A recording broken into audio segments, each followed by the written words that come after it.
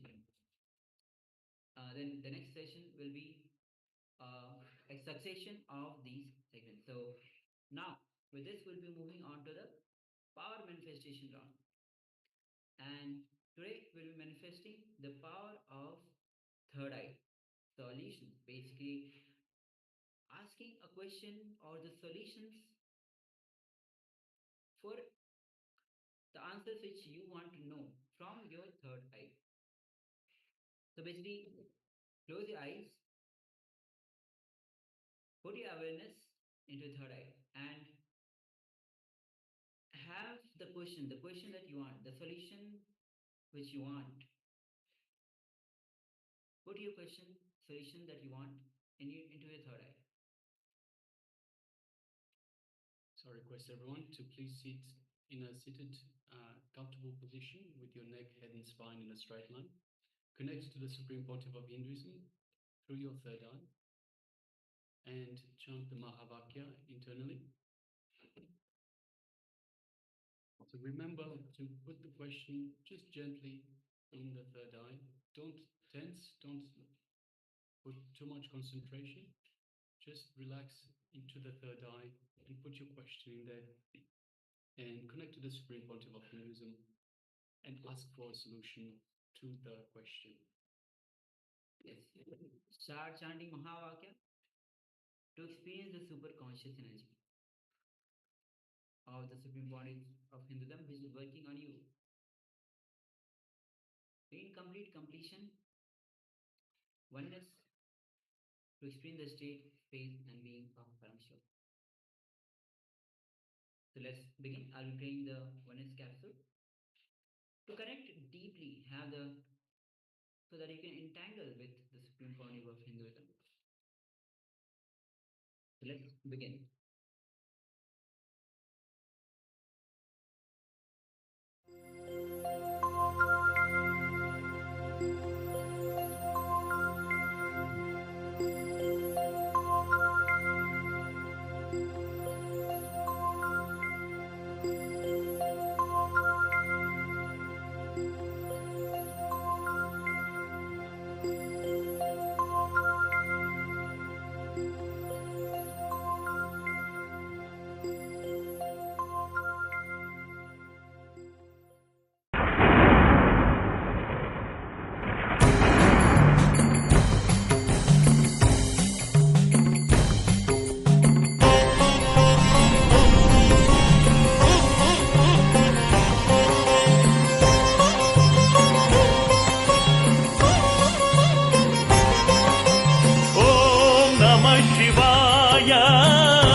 नमस्ते अस्तु भगवन् विश्वेश्वराय महादेवाय त्रयम्बकाय त्रिपुरान्तकाय त्रिकाग्निकालाय कालाग्निरुद्राय नीलकण्ठाय नित्यानन्दाय मृत्युञ्जयाय सर्वेश्वराय सदाशिवाय श्रीमन्महादेवाय नमः।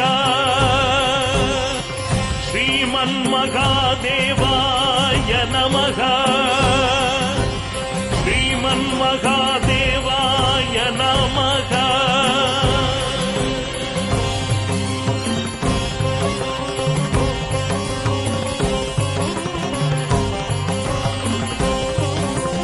ॐ ह्रीं नित्यानन्दाय नमः।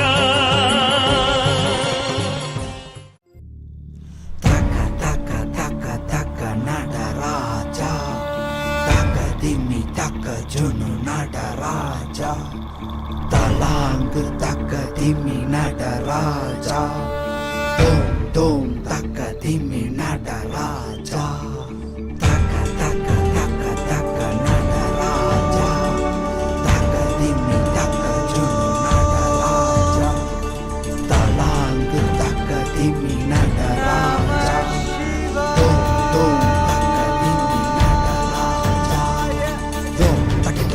Takita takadilita. Dom takita dom takita takadilita. Takita dom takita dom takadilita takita dom takita dom takadilidom takita dom takita takadilidom takita dom takita takadilita.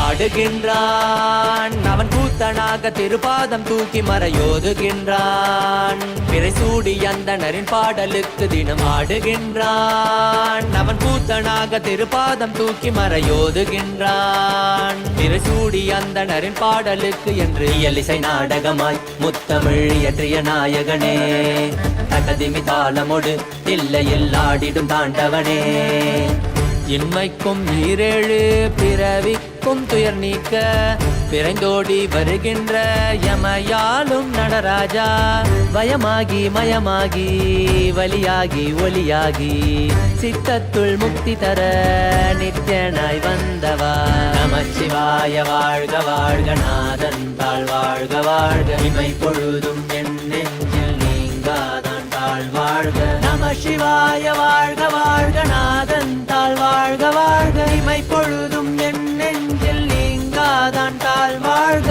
அண்டாண்டம் பிண்டாண்டம் அதில் ஆடிய கூத்தணி நாடலை பார்த்திடவே ஆண்டாண்டு காலமொடு மானிட கூட்டமும் ஏங்கியதே ஆடுகின்றான் ஒரு பாதம் தூக்கி அவன் கூத்தனாக மறையோதுகின்றான் பிறை சூடி அந்தணரின் பாடலுக்கு திரணனா திரணனா திரணா திரணா திரணனா திரணனா திரணா திரணா சரி சரி சனி சரி சனி சரி சனி சரி சரி மகனி சனி பம பமரி சனி சரி சனி சரி சனி சரி சனி சரி சரி மகனி சனி பம பமரி சனி திரணா திரணா திரணா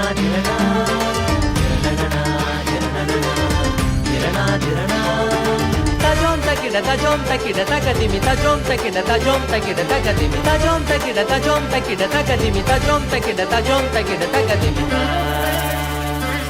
சிதம்பர திருசபையில் நயமுடன் ஆடிடும் நர்த்தனனே உமையாம்பிகை நாயகனே உன்னை பாடிட வந்தேனே நால்வர் புகழ் பாடும் ஆடிய பாதத்தை நான் தொழ வேண்டும் அடியார்க்கும் அடியோனே அண்ட சராசரனே உடுக்கை ஒளிதனிலே இருமொழியை தந்திட்ட தாண்டவனே முதல் மொழி தமிழ் மொழியாய் மறுபுறம் வடமொழி உயிர் மொழியாய் மதி மாறாமல் மனம் போகாமல் விதி சேராமல் உன்னை பற்றிடுவேன் 64 கலை கட்டிடவே அருள் புரிந்திடு எம் அம்பல தரசே அச்சை அல்ல நீ அச்சம் நீக்கவே அண்டம் வந்த என் அம்பலவாணனே நமச்சிவாய வாழ்க வாழ்க நாதன் தாழ் வாழ்க வாழ்க இமை பொழுதும் என் நெஞ்சில் நீங்காதான் தாழ் வாழ்க நமசிவாய வாழ்க வாழ்க நாதன் தாழ் வாழ்க வாழ்க இமை பொழுதும் என் நெஞ்சில் நீங்காத நீங்காதான் தாழ்வாழ்க.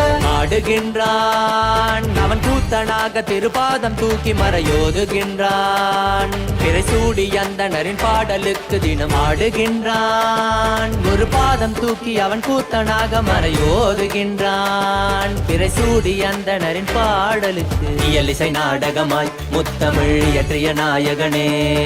தட்டதிமி தாளமொடு தில்லையில் ஆடிடும் தாண்டவனே. பயமாகி மயமாகி வலியாகி ஒளியாகி சித்தத்துள் முக்தி தர நித்யனாய் வந்தவா. நமச்சிவாய வாழ்க வாழ்க நாதன் தாழ் வாழ்க வாழ்க. இமை பொழுதும் என் நெஞ்சில் நீங்காதான் தாழ் வாழ்க. நமச்சிவாய வாழ்க வாழ்க நாதன் தாழ் வாழ்க வாழ்க. இமை பொழுதும் என் நெஞ்சில் நீங்காதான் தாழ் வாழ்க. நமச்சிவாய வாழ்க வாழ்க நாதன் தாழ் வாழ்க. இமை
Yes, welcome back. So let us know in the chat how you went. So we asked you to ask a question, connect to the Supreme Pontiff of Hinduism, ask a question that you would like a solution to, put it into the third eye, and see what the Supreme Pontiff of Hinduism is relating to you, is revealing to you.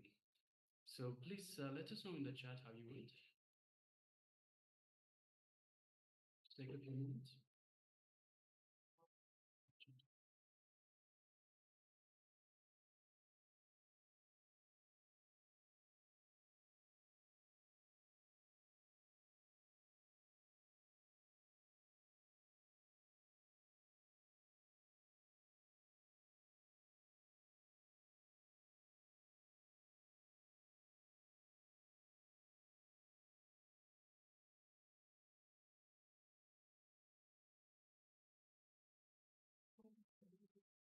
Okay, so now let's move on to the second part of this whole manifestation session. This time, connect to a partner. So have a talk to a partner, find a partner, and ask them for a question that they would like an answer to, and connect to the Supreme Pontiff of Hinduism again, and ask the Supreme Pontiff of Hinduism to reveal the answer to this question that your partner once answered. So please take a moment now to connect to the Supreme Pontiff of Hinduism. Sit with your head, neck, and spine in a straight line. Internally chant the Mahabhakya, Om Nithyananda Paramashivam. And after connecting with the partner and finding their question, put it into your third eye and ask for a solution.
Shivaya.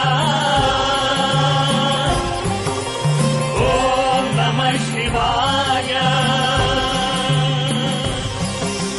Hara Hara Mahadev, Hara Hara Mahadev, Hara Hara Mahadev, Hara Hara Mahadev, Hara Hara Mahadev, Hara Hara Mahadev, Hara Hara Mahadev, Hara Hara Mahadev. Hara Hara Hara Hara Hara Hara Hara Hara Shiva Shiva Shiva Shiva Shiva Shiva Shiva Shiva Hara Hara Hara Hara Hara Hara Hara Hara Shiva Shiva Shiva Shiva Shiva Shiva Shiva Hara Hara Hara Hara Hara Hara Hara Shiva Shiva Shiva Shiva Shiva Shiva Shiva Hara Hara Hara Hara Hara Hara Shiva Shiva Shiva Shiva Shiva Shiva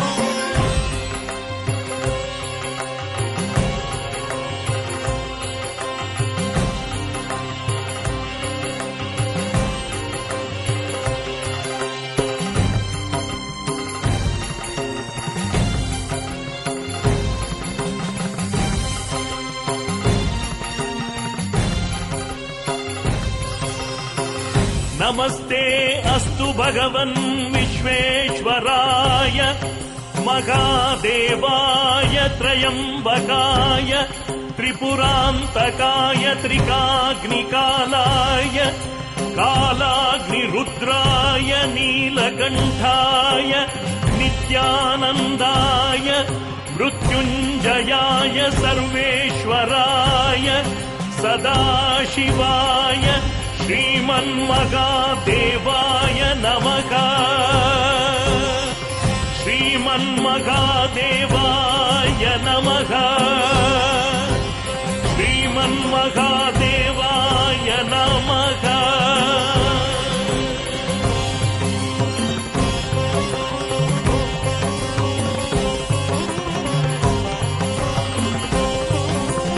ॐ ह्रीं नित्यानन्दाय नमः।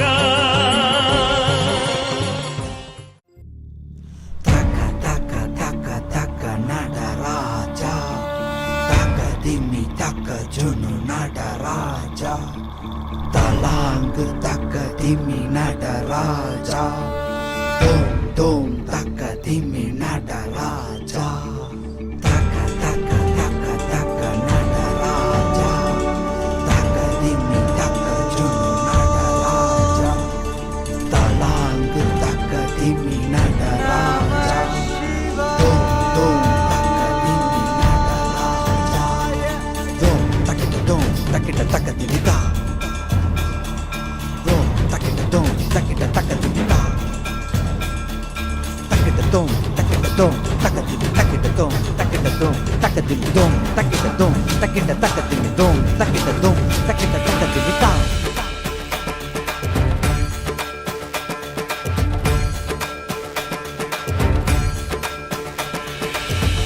ஆடுகின்றான் அவன் கூத்தனாக திருப்பாதம் தூக்கி மறையோதுகின்றான் பிறை சூடி அந்தணரின் பாடலுக்கு தினம் ஆடுகின்றான் அவன் கூத்தனாக திருப்பாதம் தூக்கி மறையோதுகின்றான் பிறை சூடி அந்தணரின் பாடலுக்கு என்று இயலிசை நாடகமாய் முத்தமிழ் இயற்றிய நாயகனே தகதிமி தாளமொடு இல்லையில் ஆடிடும் தாண்டவனே இன்மைக்கும் ஈரேழு பிறவிக்கும் துயர் நீக்க பிறந்தோடி வருகின்ற யமயாலும் நடராஜா வயமாகி மயமாகி வலியாகி ஒலியாகி சித்தத்துள் முக்தி தர நித்யனாய் வந்தவா நமச்சிவாய வாழ்க வாழ்க நாதன் தாழ் வாழ்க வாழ்க இமை பொழுதும் என் நெஞ்சில் நீங்காதான் தாழ் வாழ்க நமசிவாய வாழ்க வாழ்க நாதன் தாழ் வாழ்க வாழ்க இமை பொழுதும் என் நெஞ்சில் நீங்காதான் தாழ் வாழ்க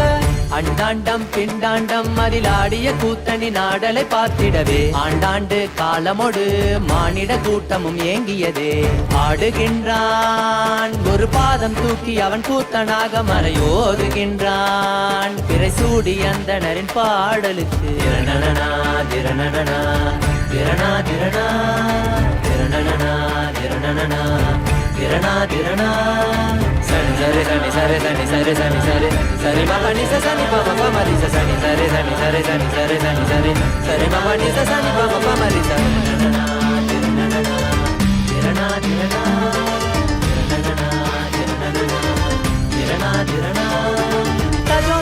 tajom takida takadimi tajom takida takadimi tajom takida takadimi tajom takida takadimi சிதம்பர திருசபையில் நயமுடன் ஆடிடும் நர்த்தனனே உமையாம்பிகை நாயகனே உன்னை பாடிட வந்தேனே நால்வர் புகழ் பாடும் ஆடிய பாதத்தை நான் தொழ வேண்டும் அடியார்க்கும் அடியோனே அண்ட சராசரனே உடுக்கை ஒளிதனிலே இருமொழியை தந்திட்ட தாண்டவனே முதல் மொழி தமிழ் மொழியாய் மறுபுறம் வடமொழி உயிர் மொழியாய் மதி மாறாமல் மனம் போகாமல் விதி சேராமல் உன்னை பற்றிடுவேன் 64 கலை கட்டிடவே அருள் புரிந்திடு எம் அம்பல தரசே அச்சை அல்ல நீ அச்சம் நீக்கவே அண்டம் வந்த என் அம்பலவாணனே நமச்சிவாய வாழ்க வாழ்க நாதன் தாழ் வாழ்க வாழ்க இமை பொழுதும் என் நெஞ்சில் நீங்காதான் தாழ் வாழ்க நமசிவாய வாழ்க வாழ்க நாதன் தாழ் வாழ்க வாழ்க இமை பொழுதும் என் நெஞ்சில் நீங்காதான் தாழ் வாழ்க ஆடுகின்றான் அவன் கூத்தனாக திருப்பாதம் தூக்கி மறையோதுகின்றான் பிறை சூடி அந்தனரின் பாடலுக்கு தினம் ஆடுகின்றான் ஒரு பாதம் தூக்கி அவன் கூத்தனாக மறையோதுகின்றான் பிறை சூடி அந்தனரின் பாடலுக்கு இயலிசை நாடகமாய் முத்தமிழ் இயற்றிய நாயகனே தகதிமி தாளமொடு இல்லையில் ஆடிடும் தாண்டவனே வயமாகி மயமாகி வலியாகி ஒலியாகி சித்தத்துள் முக்தி தர நித்யனாய் வந்தவா நமச்சிவாய வாழ்க வாழ்க நாதன் தாழ் வாழ்க வாழ்க இமை பொழுதும் என் நெஞ்சில் நீங்காதான் தாழ் வாழ்க நமசிவாய வாழ்க வாழ்க நாதன் தாழ் வாழ்க வாழ்க இமை பொழுதும் என் நெஞ்சில் நீங்காதான் தாழ் வாழ்க நமசிவாய வாழ்க வாழ்க நாதன் இமை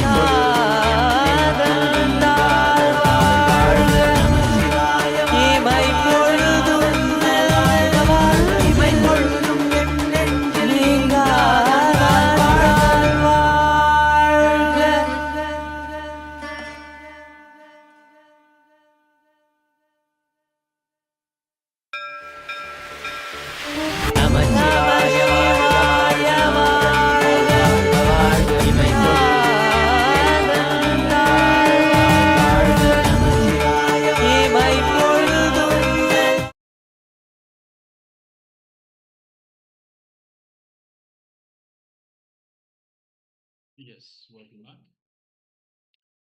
So let us know how you went in the chat.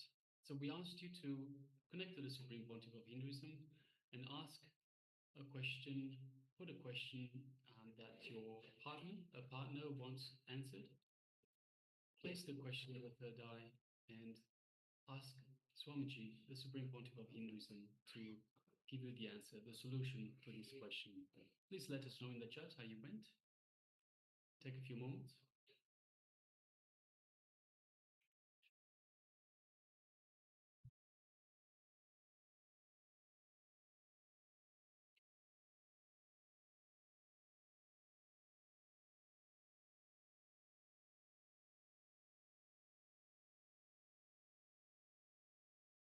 Ma Puja Karim, you said earlier there's no audio. Is audio okay now?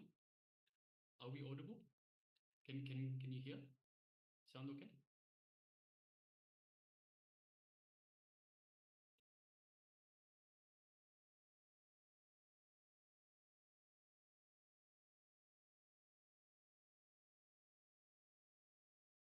Yes, thank you. Okay, so requesting the participants to please let us know in the chat how you went in this power manifestation session.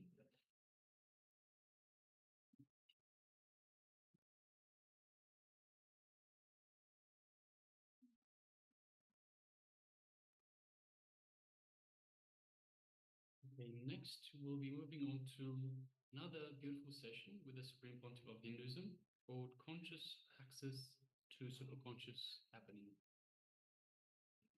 will be projecting that shortly.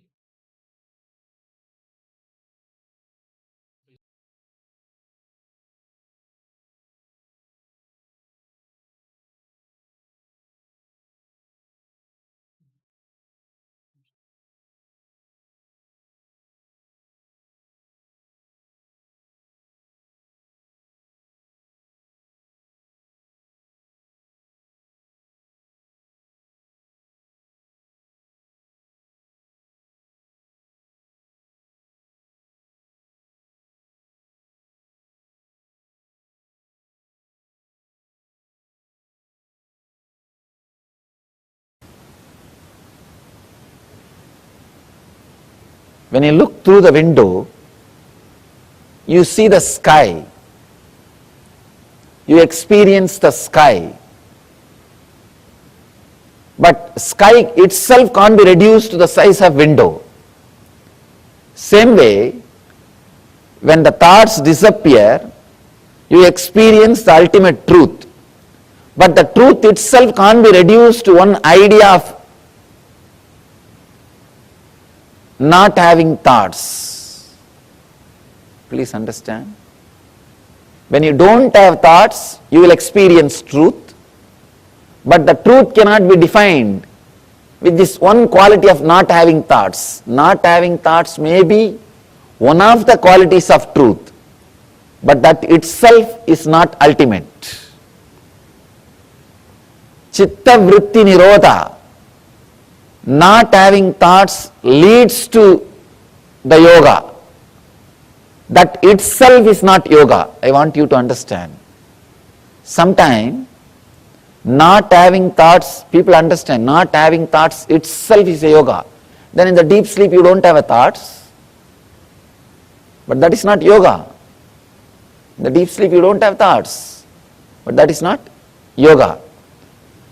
Not having thoughts with awareness is yoga. Not having thoughts with awareness leads you to yoga. Yogaha chitta vritti nirodhaha.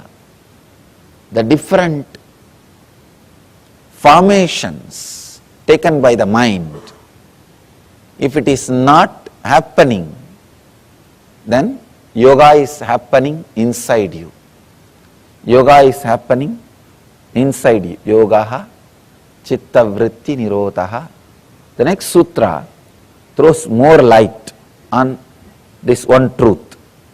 Let us enter into the next sutra.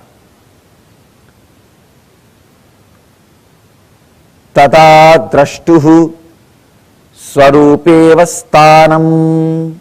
This is another beautiful sutra.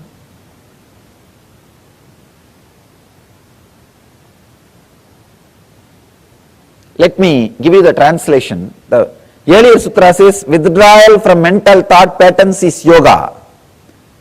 Here Patanjali says then results relaxation into one's true nature of limitlessness and total understanding. See, when the thoughts disappear, when the cessation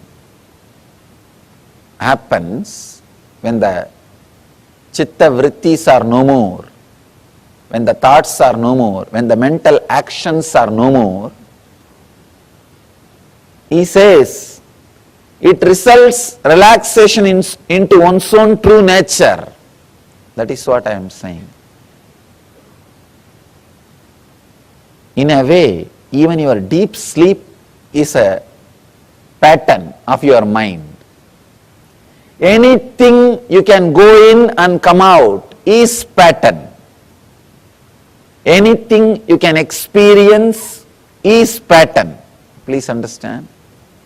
Anything you can experience again and again is pattern.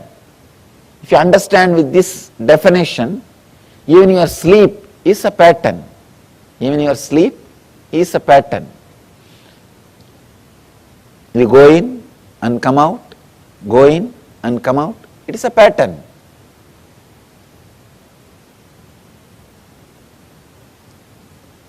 When you really relax, Patanjali says here, then results relaxation into one's true nature. Swarupe Vastanam. You are established into your own true self. Please understand. These are some of the basic truths. Whatever you see and experience is because of your thought pattern. Whatever you see in the outer world,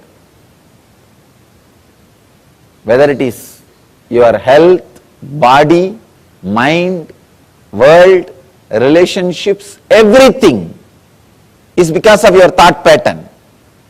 Everything is your thought pattern. Let me tell you this one small story. How experiences are changed through thought patterns. One guy, old guy, went to a village, neighbor village, nearby village, for some purpose.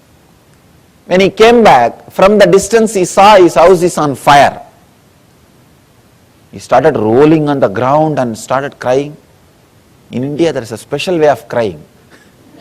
They don't just cry, they roll on the ground and cry. Indian villages roll on the ground and crying.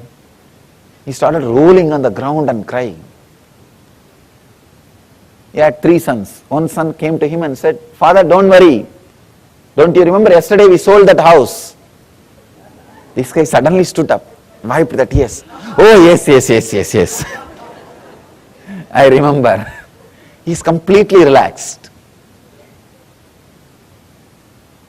Next son ran towards him and said, "Father, it is true we sold yesterday, but still we have not got the money." Then again he fell and started rolling on the ground. "Oh, my house is on fire, please save. There is nobody to save, is there anybody to save?" He started calling all gods, all possible help. In India, that is only 911. There is no other 911. He started calling and rolling. Nothing can be done. And after a few minutes, again the third son came and said, No, don't worry, father. Just today morning I took the money and deposited in the bank. The other brothers don't know. I took the money. It is not our house. Then immediately sat up again. He wiped the tears. Oh God, everything is okay. Everything is okay. See, the same situation, same person. One moment he is feeling the deep suffering, agony. The other moment he is completely relaxed, settled. Thought patterns. That plays a major role. Actually, I can say that is the only thing in the life, nothing else. It's a thought patterns. There is another one beautiful story. In Zen, it's a very deep, subtle truth which will really help you to understand the sutra in a deeper way. People ask me, Swamiji, do you mean to say we should not cry in the situations like this? Somebody's house is on fire, how to be there without crying? People say, I can't be that insensitive, especially when it comes to the death of near and dear one, or some losing the love of a near and dear one. That kind of situations, I can't be so insensitive. People ask me, then I can't be so insensitive. Can't I become enlightened? Understand, it's a very subtle truth you need to understand. One is accepting the situation. Another one is accepting the response happening inside your inner space. There is a beautiful story, Zen story. There was a great master. His disciple also is an enlightened master, Suzuki. When Suzuki's master passed away, the disciple, his name is Suzuki, he started crying weeping, rolling on the ground. All the other disciples came and asked, Master, what is this? You are an enlightened being. How can you cry like this? How can you weep? Then Suzuki says, if an enlightened person should not cry, get lost. I am not interested in your enlightenment. I can't be so insensitive to this situation. I am crying because I'll miss his physical presence. He can never leave me, or I can never leave him, because he became me and I became him. That is different.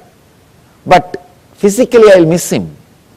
I'll miss the graceful actions of him and the beautiful conscious leela, conscious play happening around him. I'll miss him. I'll miss it. Many people, I have seen many people, this is what I call pseudo devotion. They can't stand my presence. They will be away. If I tell them don't miss, they will say, no, no, no, you always tell us, you are always with us. I know you are with me wherever I am. It's a very nice, hypocritical, which is a rare happening on the planet Earth. Very rarely this kind of masters land, and the game happening around them is an amazing play of consciousness. I will miss it. That is why I am crying. Then another disciple is asking, then what about the teaching which you are giving all these years? Accept what is happening, accept what is happening. Tatada, tatada, tatada. What has happened to the teaching? Have you taught this to us without you experiencing? Please understand, very beautiful truth. Just understanding can give you a very strong click. The Suzuki's reply. That disciple is asking, then have you taught this tatada, accepting what is without you experiencing? Suzuki beautifully explains, there are two levels of acceptance. One, accepting whatever is outside, the situation. Accepting the situation, surrendering to this moment, surrendering to tathata, what is, surrendering to the now.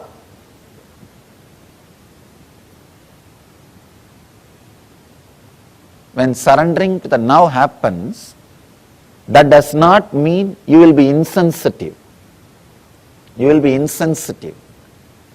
When you surrender to this moment, for example, this moment that when the master is dead, he is no more in the body. It is not that you will be insensitive. It can create a strong emotions in you, accepting that also. Acceptance in the internal level, in the inner level, the second level. See, usually what we do, we try to accept the situation in the outer world. Then immediately we have a scale. If I accept, I should be behaving like this in the inner world. You don't have acceptance in the inner world.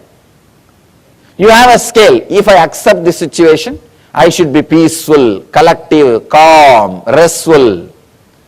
You have a scale about the inner world. You accepted the outer world, means you are very moral, conscience based, but not conscious based. There is a big difference between just accepting the outer world happening and accepting the outer and inner world happenings. Here, Suzuki is throwing a light, new light on tathata, acceptance. Acceptance does not mean just accepting the outer world. Usually we have this idea, if I accept the situation in the outer world, immediately I should become calm, quiet, relaxed, restful. I should not have any agitation, I should not have any irritation, I should not have any response. You have then it means what? Then you are not accepting the inner world. Surrendering to the now means accepting the outer world and the response which is happening in the inner world. Suzuki throws an important light on acceptance. So I have accepted the master has left the body.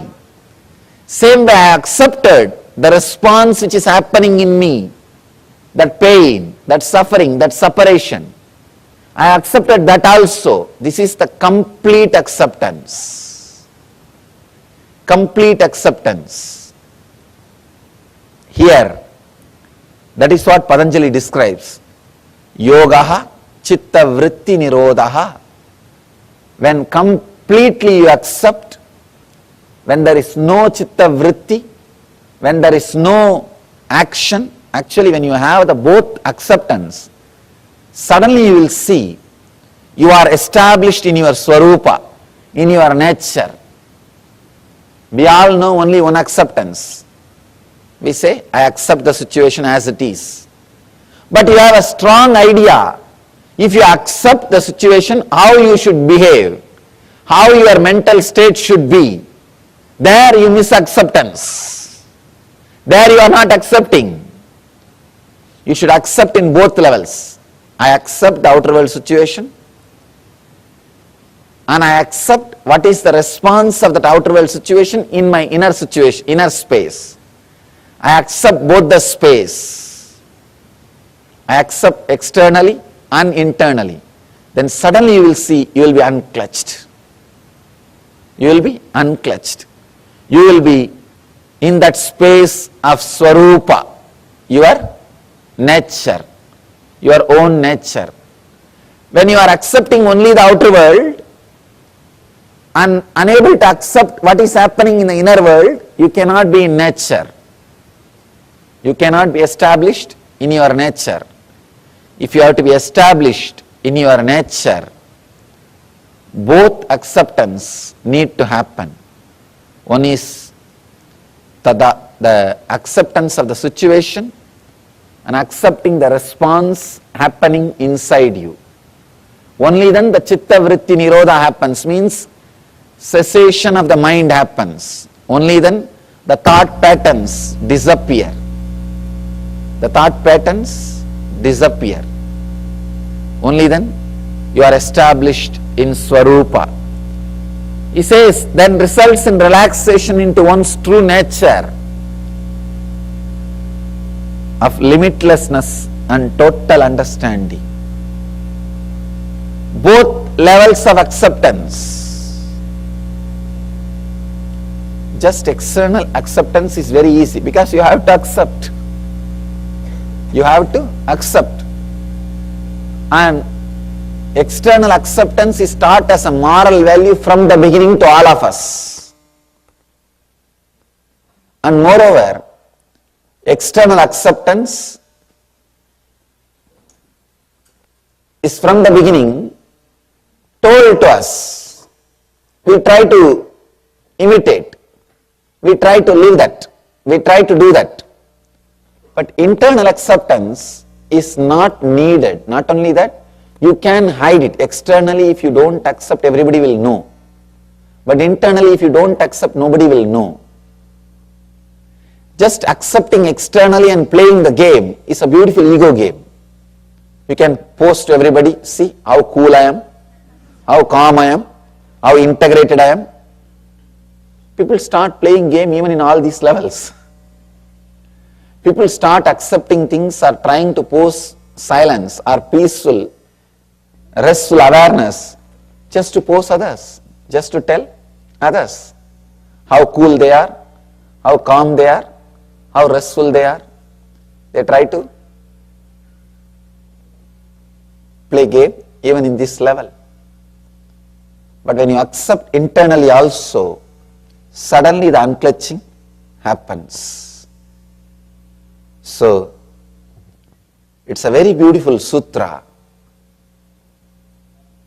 amazing truth. I want all of you to contemplate, internalize the sutra, this one idea. I do not want to add more and more ideas. I want to do exactly the same work as Patanjali did. I do not want to comment on this work. I want to repeat it. I am not commenting, I am repeating. Because commenting may add more confusions. There are hundreds of commentaries. I can say thousands of commentaries. It may add more confusions. I don't want to comment. I want you to internalize, experience this one idea. This one idea, internalize continuously. Mind is an action. If I want, I can stop. If I am acting, I wanted it. Take the responsibility. If I am acting, I wanted it. Who can take the responsibility for your action?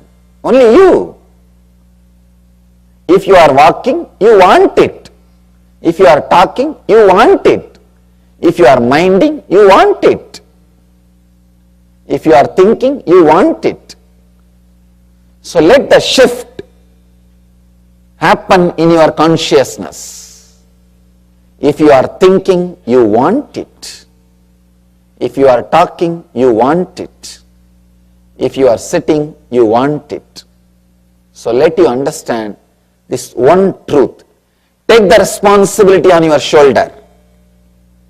If you are thinking, you want it. Only then you can stop when you want it. Patanjali is not putting responsibility on anybody else.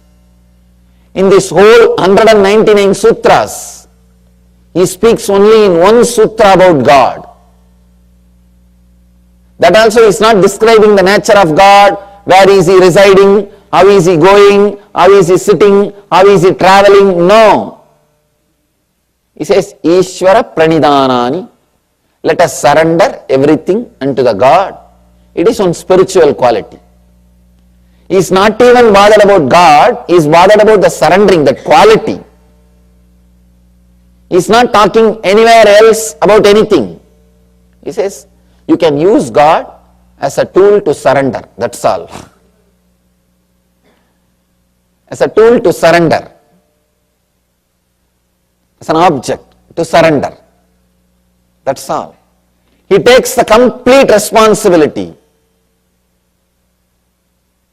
So, take the complete responsibility. Even surrendering with responsibility. Understand? Surrendering with responsibility is enlightenment. Responsible surrender is enlightenment. I have seen people surrendering or claiming that they are surrendered. Oh God.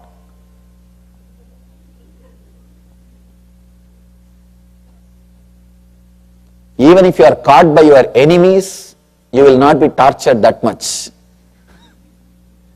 by the pseudo-surrendering people. By this pseudo-surrendering people. They will claim that they are surrendered, and whatever right happens is their responsibility because of them. Whatever wrong happens, it is because of you. And they will not do anything more than saying word, I have surrendered, I have surrendered, I have surrendered. Many people come and tell me, Swamiji, what should I do further? I tell them, what do you mean? No, whatever you say, I will do. The moment I tell something, no, I have this difficulty, that problem, this problem. Then I tell them, then tell all your conditions first. Then I will tell you the solution. They say, no, whatever you do, I will do. Whatever you say, I will do. The moment I open my mouth, they will have 1001 condition, 1001 priorities, 1001 preferences, 1001 conditions. So, Patanjali says very beautifully, take the responsibility completely on your shoulder. A responsible person, even if he surrenders, it will be so graceful, so beautiful. Irresponsible person, even if he tries to stand on his own, it will be only cunning. It will never be complete. So first thing you need, first thing is being responsible. Being responsible. In the first sutra, Yogaha Chitta Vritti Nirodhaha, Patanjali teaches us the basic truth: be responsible. The moment you are responsible, the moment you feel you are responsible for your thinking, you know very clearly you can stop. You can stop. Only when you don't want to take the responsibility, you are going on postponing, putting things on others, blaming others, then you continue to think. If you blame, you are walking because of somebody, you will continue to walk till you die. If you are blaming, you are talking because somebody is forcing, you will continue to talk till the death. Same way, if you say you are thinking because of somebody else, because of some other reason, you will continue to think till you die, even after you die. So take the responsibility on you.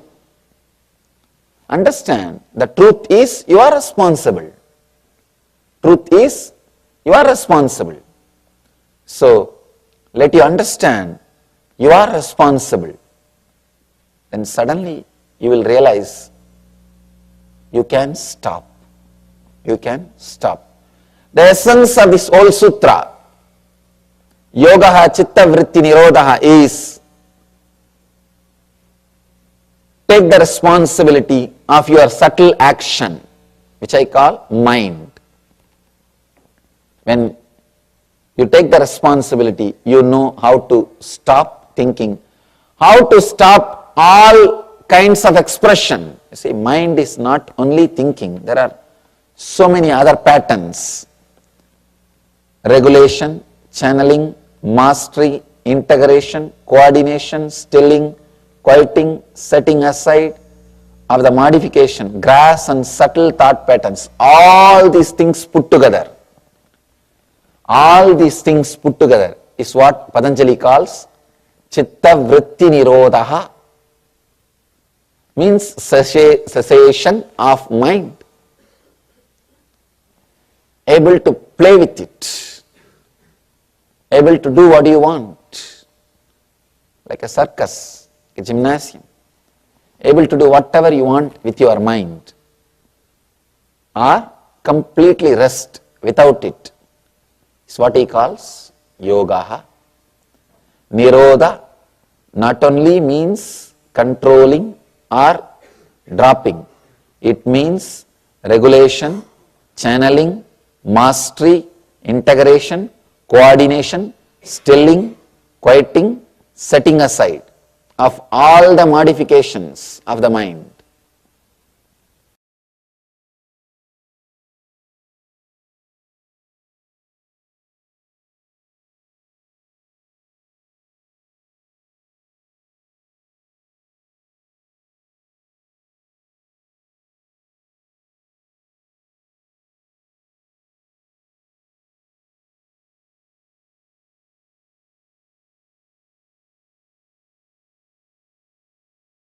Yes, Nityanandam, that was a beautiful satsang where Swamiji talked about Yogaha Chitta Vritti Nirodhaha, the cessation of the mind, and also talking about having conscious access to superconscious happenings. Let us now enter into the meditation that gives us the experiential understanding. One is the intellectual understanding through the words and the teaching of Swamiji, but here the meditations opens ourselves up to Swamiji's words directly working on us and building that conscious access. So let us now do this meditation technique, a beautiful technique that is going to be now a video guided by Swamiji himself.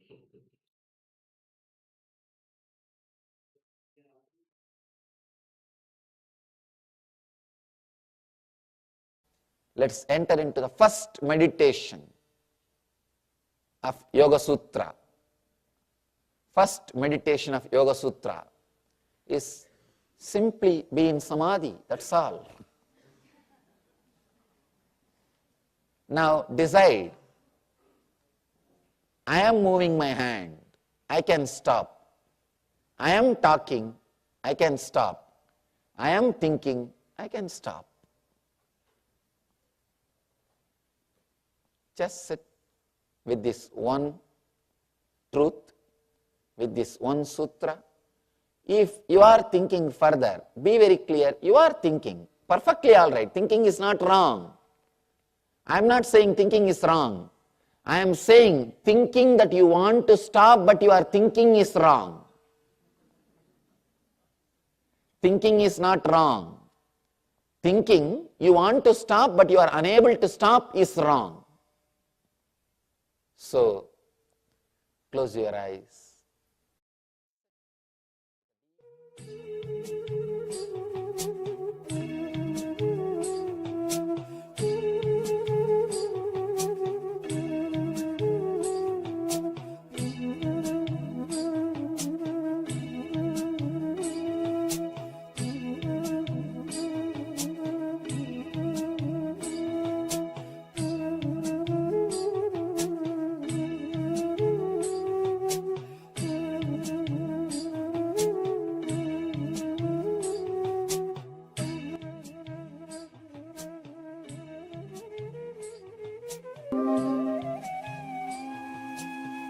You know, you are thinking. So just relax, stop. Or if you want to continue, continue with your clear will.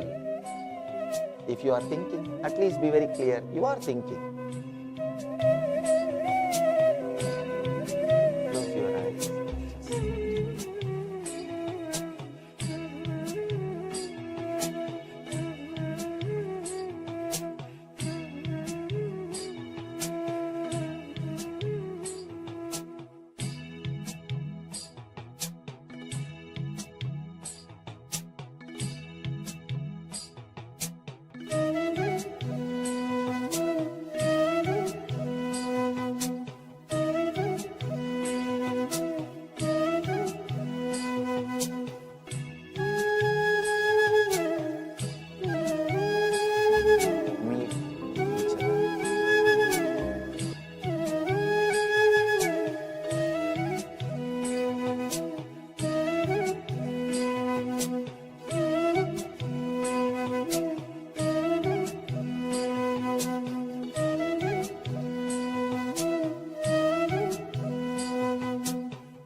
Just sit, remembering.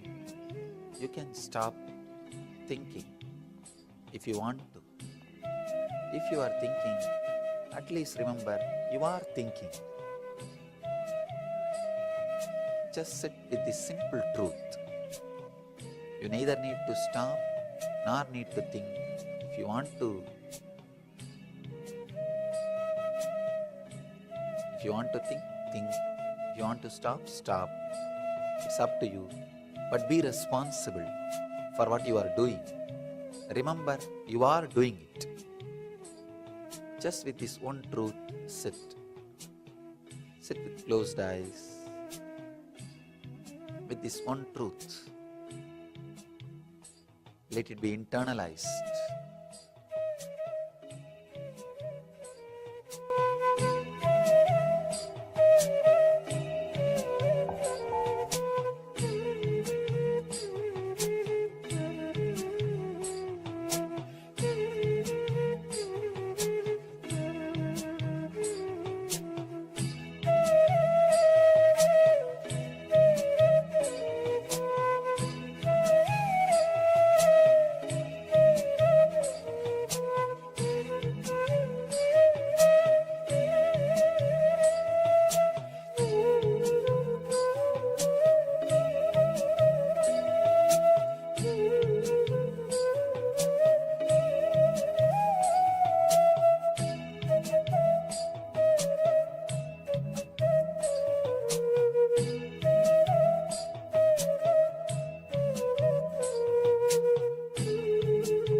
Shanti, Shanti, Shanti.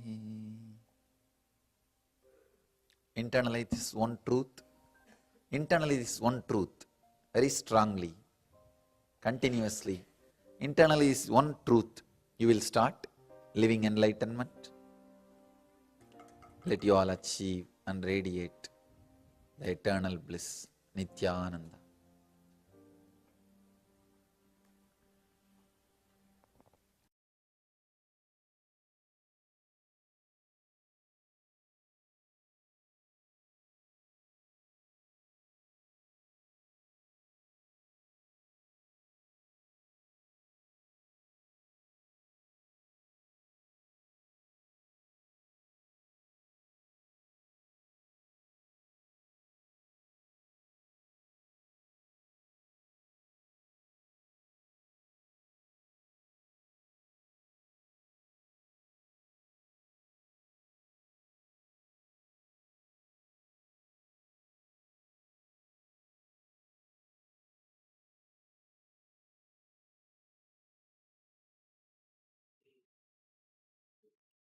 Yes, welcome back after that beautiful meditation technique that the Supreme Pontiff of Hinduism is taking us through himself, or mastery over the mind.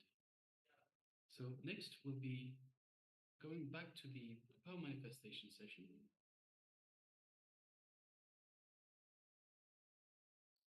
So the power manifestation session today is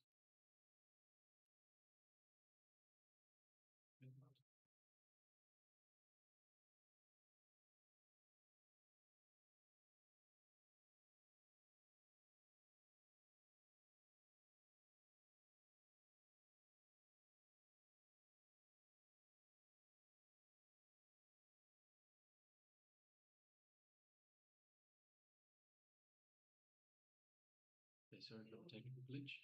Yes, so the power manifestation for today is third eye solutions. So in this first round, please have a think about a question that you would like an answer to. Then we'll ask you to connect to the Supreme Pontiff of Hinduism through your third eye. Sit with your neck, head, and spine in a straight line. And hold your question in your third eye gently. Don't concentrate too hard. Just have it gently in your third eye and ask the Supreme Pontiff of Hinduism, ask Swamiji to reveal the answer to the question. Okay, so we'll be playing a Mahabharata, or we'll be playing a oneness capsule to help you connect to the Supreme Pontiff of Hinduism and to help you manifest the power. So please get ready.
भगवन् विश्वेश्वराय महादेवाय त्रयम्बकाय त्रिपुरान्तकाय त्रिकाग्निकालाय कालाग्निरुद्राय नीलकण्ठाय नित्यानन्दाय मृत्युञ्जयाय सर्वेश्वराय सदाशिवाय श्रीमन्महादेवाय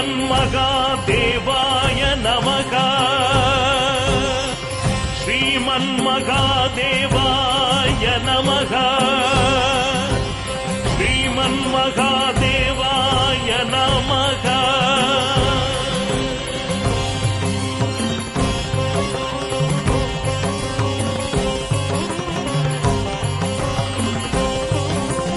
ॐ ह्रीं नित्यानन्दाय नमः।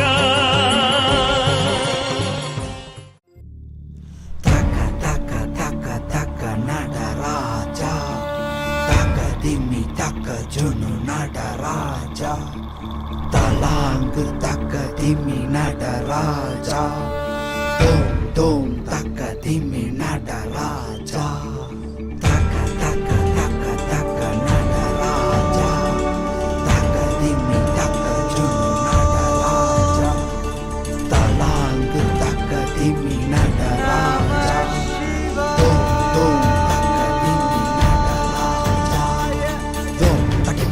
takita taka dilita dom takita takita taka dilita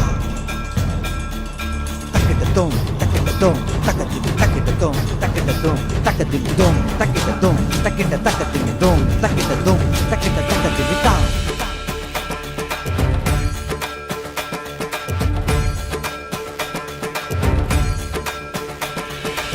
ஆடுகின்றான் அவன் கூத்தனாக திருப்பாதம் தூக்கி மறையோதுகின்றான் பிறை சூடி அந்தணரின் பாடலுக்கு தினம் ஆடுகின்றான் அவன் கூத்தனாக திருப்பாதம் தூக்கி மறையோதுகின்றான் பிறை சூடி அந்தணரின் பாடலுக்கு என்று இயலிசை நாடகமாய் முத்தமிழ் இயற்றிய நாயகனே தகதிமி தாளமொடு இல்லையில் ஆடிடும் தாண்டவனே இன்மைக்கும் ஈரேழு பிறவிக்கும் துயர் நீக்க பிறைந்தோடி வருகின்ற யமயாலும் நடராஜா பயமாகி மயமாகி வலியாகி ஒலியாகி சித்தத்துள் முக்தி தர நித்யனாய் வந்தவா நமச்சிவாய வாழ்க வாழ்க நாதன் தாழ் வாழ்க வாழ்க இமை பொழுதும் என் நெஞ்சில் நீங்காதான் தாழ் வாழ்க நம சிவாய வாழ்க வாழ்க நாதன் தாழ் வாழ்க வாழ்க இமை பொழுதும் என் நெஞ்சில் நீங்காதான் தாழ் வாழ்க அண்டாண்டம் பிண்டாண்டம் அதில் ஆடிய கூத்தணி நாடலை பார்த்திடவே ஆண்டாண்டு காலமோடு மானிட கூட்டமும் ஏங்கியதே ஆடுகின்றான் ஒரு பாதம் தூக்கி அவன் கூத்தனாக மறையோதுகின்றான் பிறை சூடி அந்தணரின் பாடலுக்கு திரணனா திரணனா திரணா திரணா திரணனா திரணனா திரணா திரணா சரி சரி சனி சரி சனி சரி சனி சரி சரி மகனி சனி பாபா மரி சனி சரி சனி சரி சனி சரி சனி சரி சரி மகனி சனி பாபா மரி சனி திரணா திரணா திரணா திரணா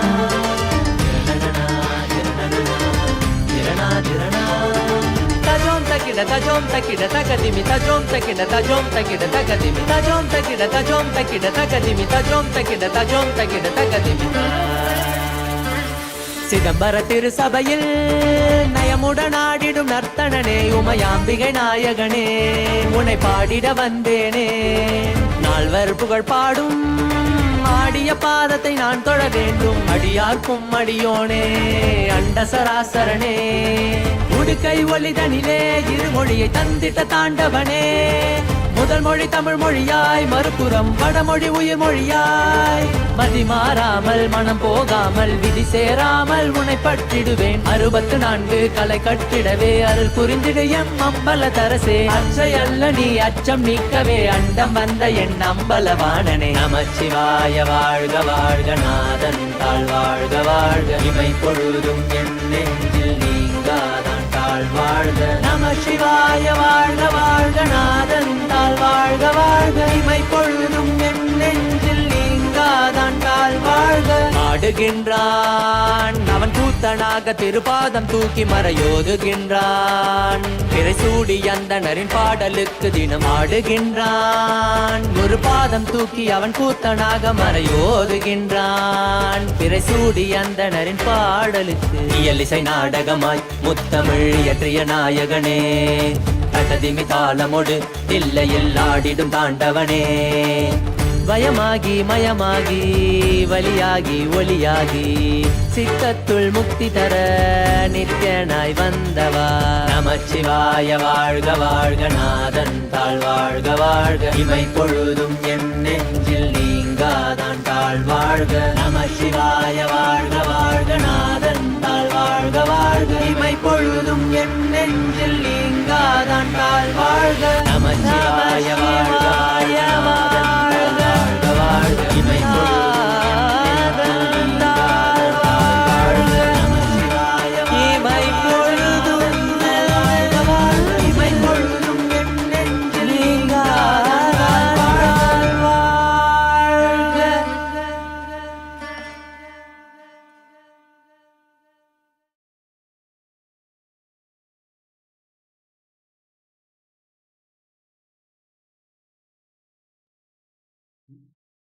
Yes, Nityananda, we'll go to the next round. Third eye is something that connects us with everyone around us, and we'll be able to have the insight into finding the solutions for them. So please have a partner now and have them present to you a particular challenge or an obstacle that they're facing. And at that moment, look through the third eye and ask Swamiji for the revelation of what should be told to them. What should be the solution? What should be the way that they should overcome their obstacle? Yes? Yes, we'll now continue the power manifestation for a few more minutes and then get into the next segment. Thank you.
नमस्ते अस्तु भगवन् विश्वेश्वराय महादेवाय त्रयम्बकाय त्रिपुरान्तकाय त्रिकाग्निकालाय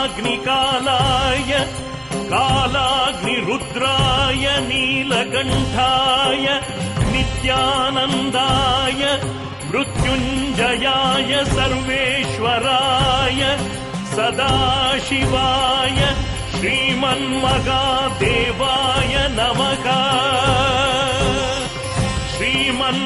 श्रीमन्महादेवाय नमः। श्रीमन्महादेवाय नमः।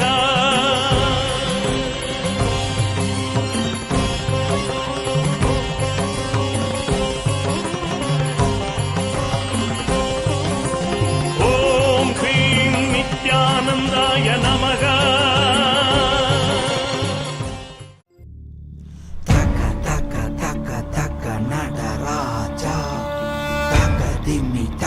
Junu Nadaraja Talang Takadimi Nadaraja Dom Dom Takadimi Nadaraja Taka Taka Taka Taka Nadaraja Takadimi Taka Junu Nadaraja Talang Takadimi Nadaraja Dom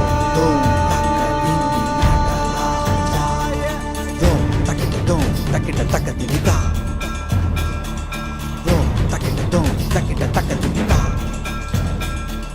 Takita dom takita dom takadimita takita dom takita dom takadimita dom takita dom takita takadimita dom takita dom takita takadimita.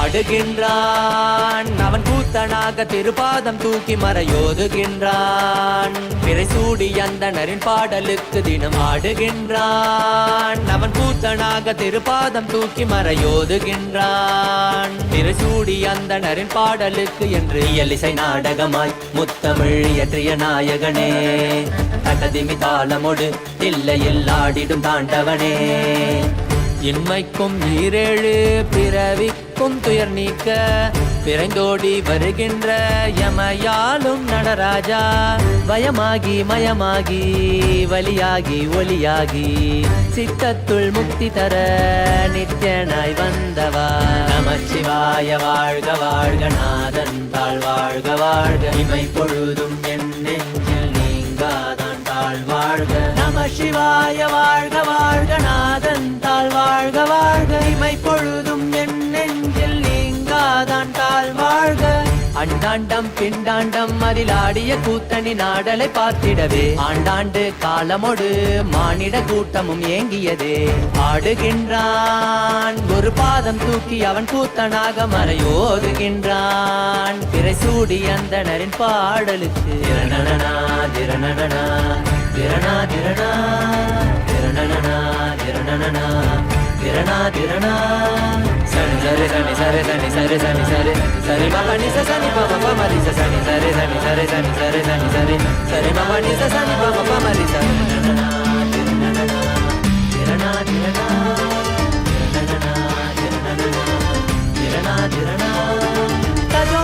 tajom takida takadimi tajom takida takadimi tajom takida takadimi tajom takida takadimi சிதம்பர திரு சபையில் நயமுடன் ஆடிடும் நர்த்தனனே உமையாம்பிகை நாயகனே உன்னை பாடிட வந்தேனே நால்வர் புகழ் பாடும் ஆடிய பாதத்தை நான் தொழ வேண்டும் அடியார்க்கும் அடியோனே அண்ட சராசரனே உடுக்கை ஒளிதனிலே இருமொழியை தந்திட்ட தாண்டவனே முதல் மொழி தமிழ் மொழியாய் மறுபுறம் வடமொழி உயிர் மொழியாய் மதி மாறாமல் மனம் போகாமல் விதி சேராமல் உன்னை பற்றிடுவேன் 64 கலை கட்டிடவே அருள் புரிந்திடு எம் அம்பல தரசே அச்சை அல்ல நீ அச்சம் நீக்கவே அண்டம் வந்த என் அம்பலவாணனே நமச்சிவாய வாழ்க வாழ்க நாதன் தாழ் வாழ்க வாழ்க இமை பொழுதும் என் நெஞ்சில் நீங்காதான் தாழ் வாழ்க நமசிவாய வாழ்க வாழ்க நாதன் தாழ் வாழ்க வாழ்க இமை பொழுதும் என் நெஞ்சில் நீங்காதான் தாழ் தாழ்ந்தாள் வாழ்க. ஆடுகின்றான் அவன் கூத்தனாக திருப்பாதம் தூக்கி மறையோதுகின்றான். பிறை சூடி அந்தணரின் பாடலுக்கு தினம் ஆடுகின்றான். ஒரு பாதம் தூக்கி அவன் கூத்தனாக மறையோதுகின்றான். பிறை சூடி அந்தணரின் பாடலுக்கு இயலிசை நாடகமாய் முத்தமிழ் இயற்றிய நாயகனே. தட்டதிமி தாளமொடு இல்லையில் ஆடிடும் தாண்டவனே. வயமாகி மயமாகி வலியாகி ஒளியாகி சித்தத்துள் முக்தி தர நித்யனாய் வந்தவா. நமச்சிவாய வாழ்க வாழ்க நாதன் தாழ் வாழ்க வாழ்க. இமை பொழுதும் என் நெஞ்சில் நீங்காதான் தாழ் வாழ்க. நமச்சிவாய வாழ்க வாழ்க நாதன் தாழ் வாழ்க வாழ்க. இமை பொழுதும் என் நெஞ்சில் நீங்காதான் தாழ் வாழ்க. நமச்சிவாய வாழ்க வாழ்க இமை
I welcome you all with my love and respect.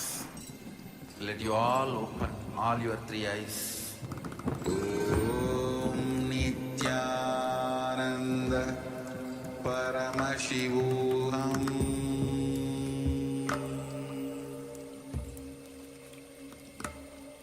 Om Nityananda Paramashivam.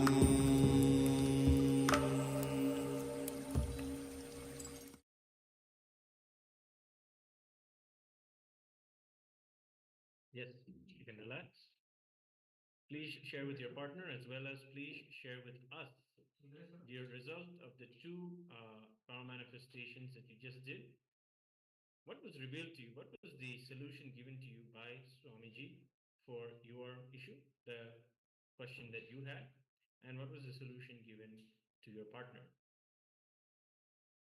Yes, please share it with us. Let us know how the power manifestation went.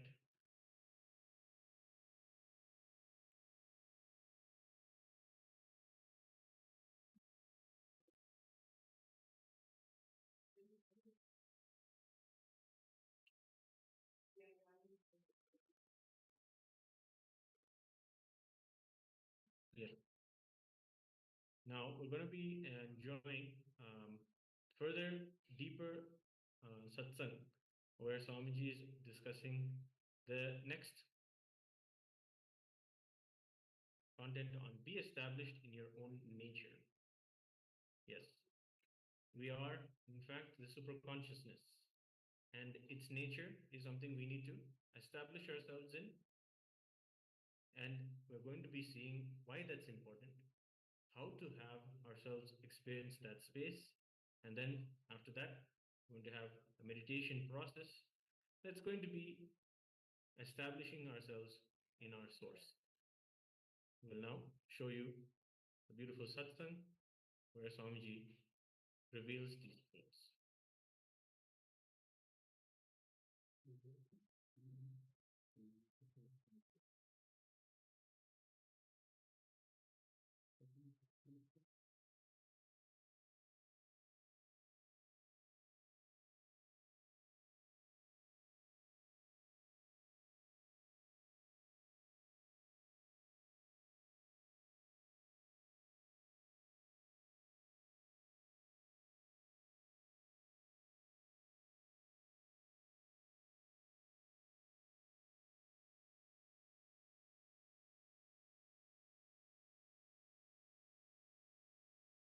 Today's aphorisms.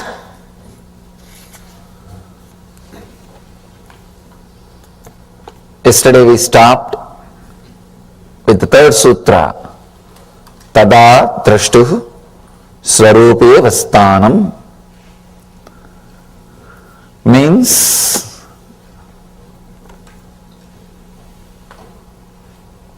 when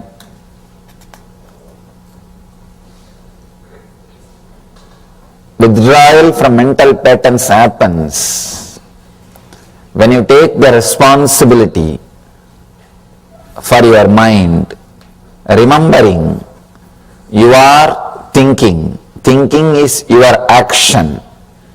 It is not, mind is not an object or it is not a thing, it is your very action. The moment you take the responsibility, the moment you start remembering that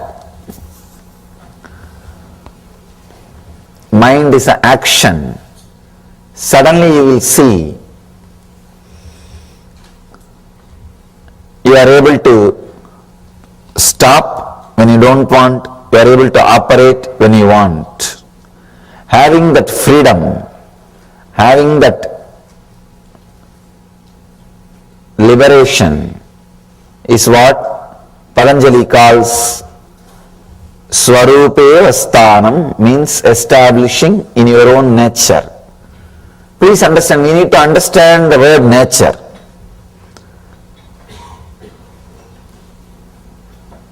It's an important understanding. Usually, what we call as nature is the state which is confused, deluded, depressed. We start calling this as our nature. But Patanjali says Swarupe. Nature means complete, settled, pure consciousness. It doesn't say our deluded state as nature.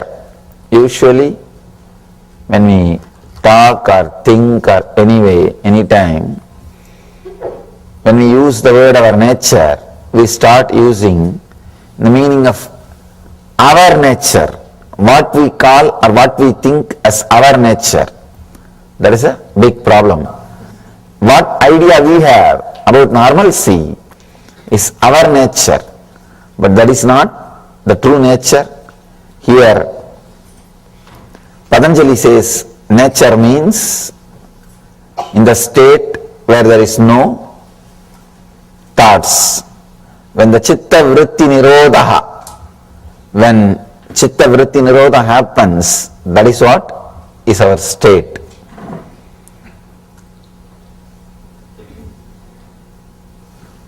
Superficially, when you look at these sutras, Patanjali looks like a scientist, straight. He is not lost in poetry. You can see there is no poetical words here. There is no poetry. Being an enlightened master, talking in a simple, straight prose is very difficult.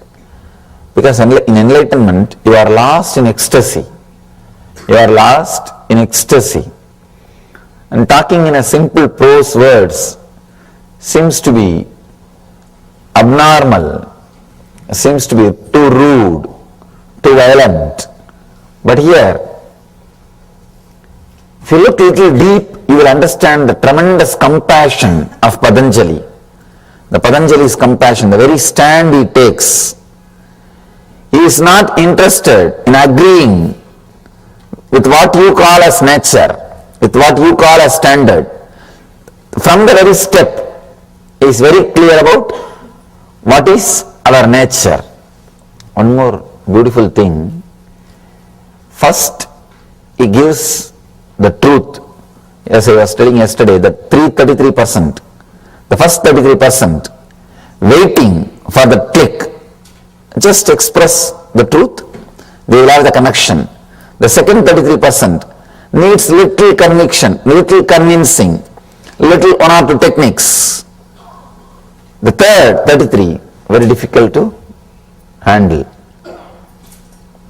He is slowly touching one by one through these first 3 sutras. He is trying to give the click, straight click to the first 33% who are waiting for the truth, who are just waiting for the click to happen. He is giving them chance. So in these 3 sutras, the whole thing he completes. Whatever he is going to tell, the essence of everything he completes in these 3 sutras. All you need to understand is understanding this one thing. Mind is not a thing, it is your action. Just like you can stop walking, standing, sitting, you can stop the mind because it is an action. This one understanding is enough. Nothing else is needed. You are a yogi now. You are a yogi. When you don't understand, when you think, no, it is not that easy, I think the Swami doesn't know much. He is trying to pacify us, he is trying to cover up his ignorance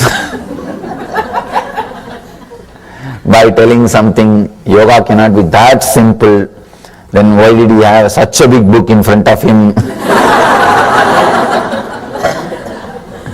And why people study so many years, so many hours, they bend this way, that way, stand upside head, topsy-turvy, and all kinds of things people do. But he is straight away telling in one word, mind is not a thing, it is a action, just stop, you are a yogi. So when you have all these questions, any one of these questions, now you are second 33%. You are second 33%. Now Patanjali is talking to you. The next step he is taking. He started using the words of a teacher, a lecturer. First 3 sutras is like a master, straight Zen master. Now he is going to the second tone. He starts explaining one by one. This is what, this is what, this is what. He is using more word. I can say he is little compassionate. He is not ready to leave us. After some time, after this chapter, he is handling the third category. You should see the tremendous passions. Tremendous passions. Amazing passions, explaining every inch.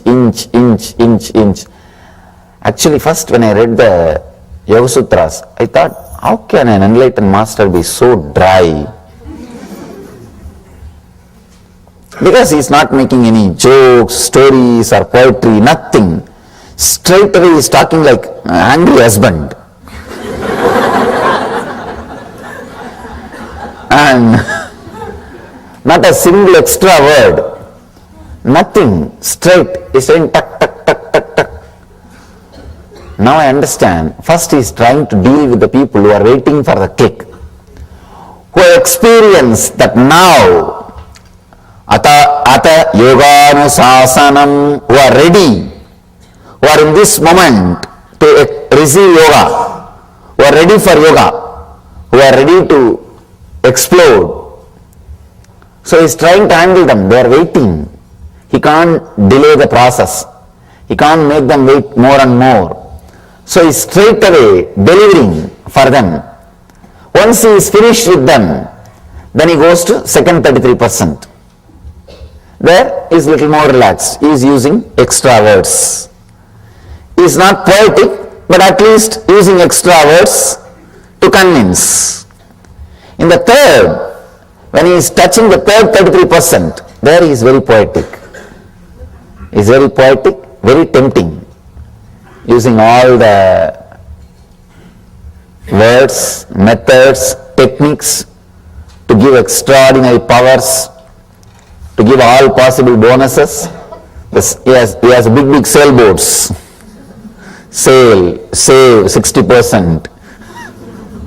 He has all kinds of boats when he works with the third 33%.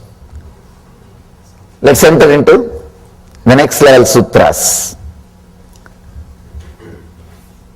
He says, when the chitta vritti nirodha, when cessation of mind happens, it results in relaxation into one's own true nature of limitlessness and total understanding.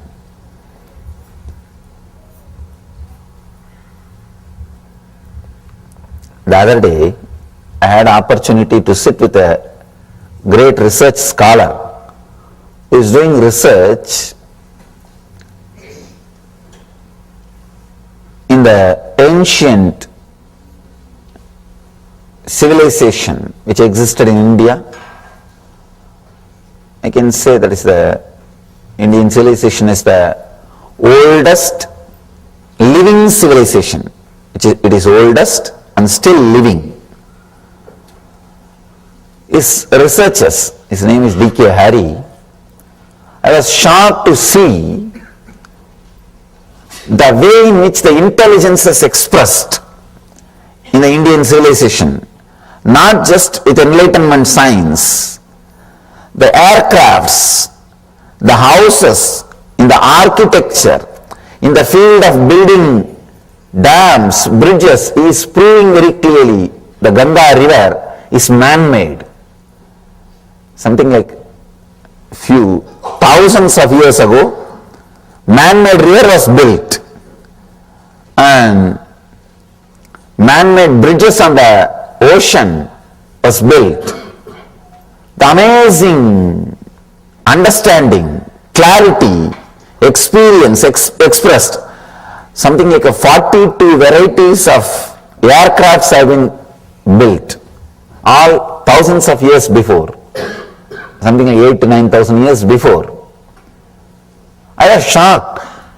I thought, how could they have so much of clarity, understanding and intelligence?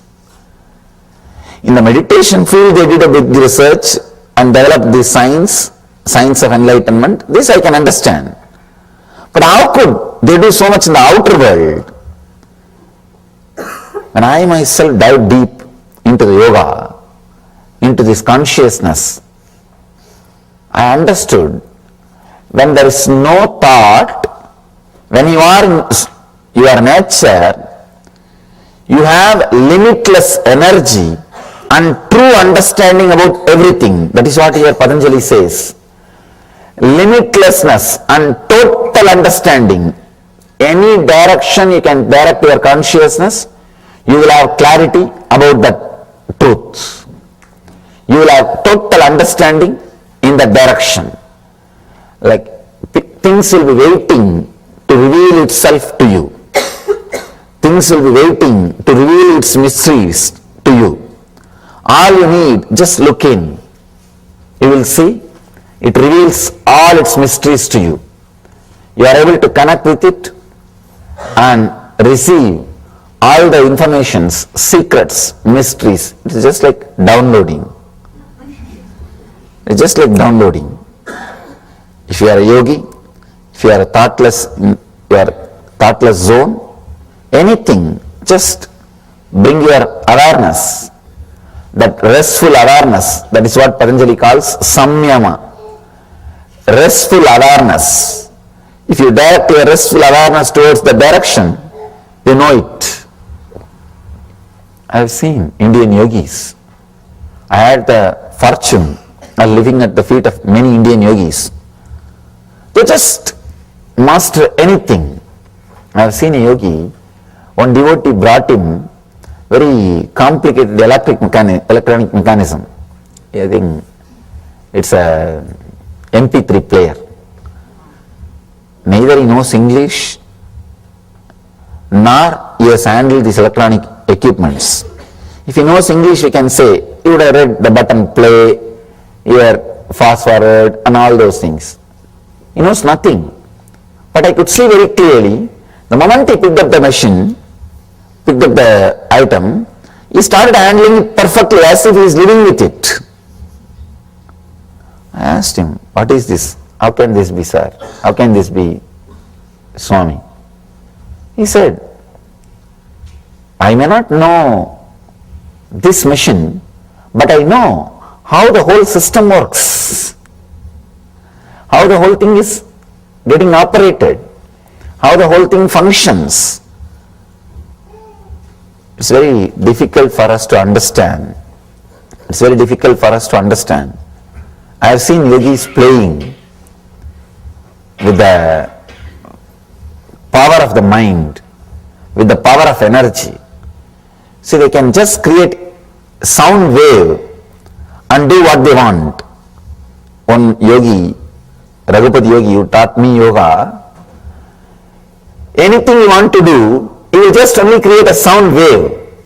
I have seen that result happening. For example, if you want to throw a stone on a tree, he will just create an exact sound. And that sound wave will be so powerful, it will reach the tree and the fruit will fall. He will take, if you want to break a stone, he will take that stone in the hand and create a sound wave as if it is hit by a hammer. That sound wave will be so strong, the stone will be into pieces. Sometime he will create a sound wave like a dog. All 40-50 dogs in that area, some 2-3 kilometers, will come running towards him. These yogis, they master different powers. They live in a different zone. They express different kinds of energy. So here, when you are in that restful awareness, then happens total understanding and limitlessness. Swarupe Vasthanam. Let's enter into today's sutra. Vriddhi Sarubhyam Itaratraha. Let me give you the translation. Till that state is reached, there is clutching an identification with thought patterns. Till you reach that state of yoga. See, now he is talking to the second 33% who say, no, yoga is not that easy. You will talk all these things and go away after 2 days. We know how difficult it is. I am practicing 20 years, I am practicing 10 years, I am practicing 35 years. Understand, if your practice is an income source for your teacher, how do you expect you to grow further?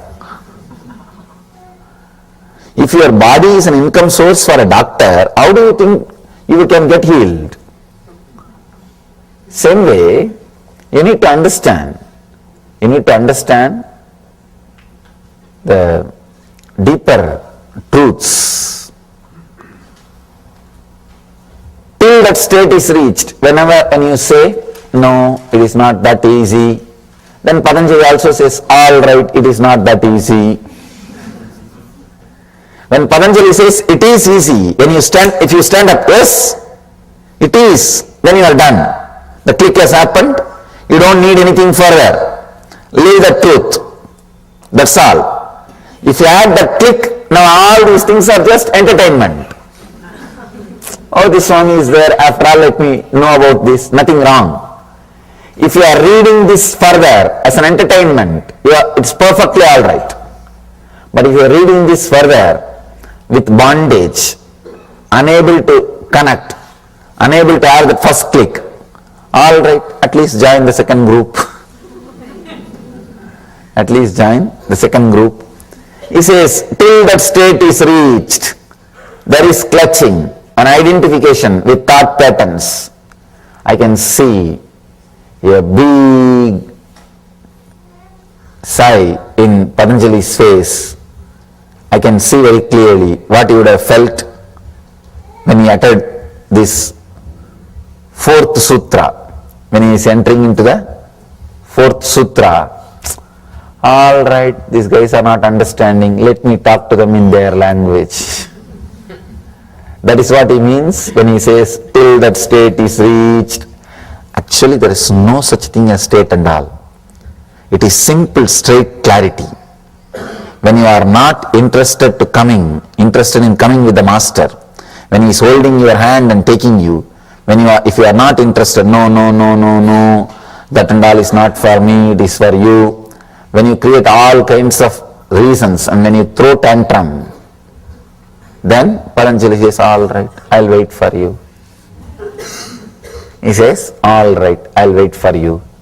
That is what he means when he uses the word, till that state is reached, there is clutching an identification with thought patterns.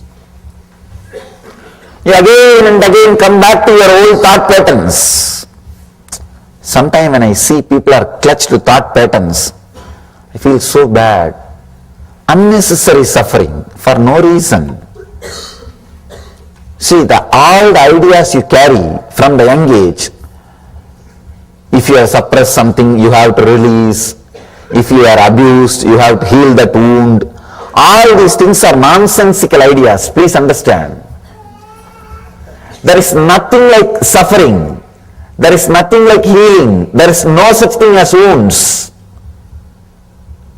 When I say this, people say, no. Then I tell, all right, it is there.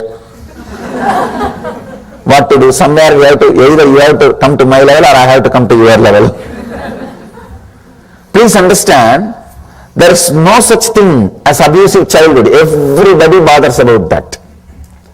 No, I have such a difficult mind because I had abusive childhood.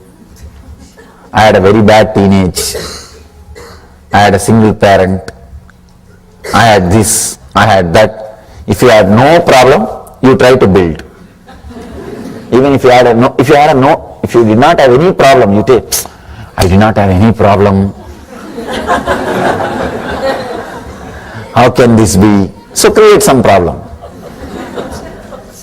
Creating problem out of idea that I did not have any problem. I have seen, any mental disorder, psychiatric disease, just create symptom and advertise, you will find patients.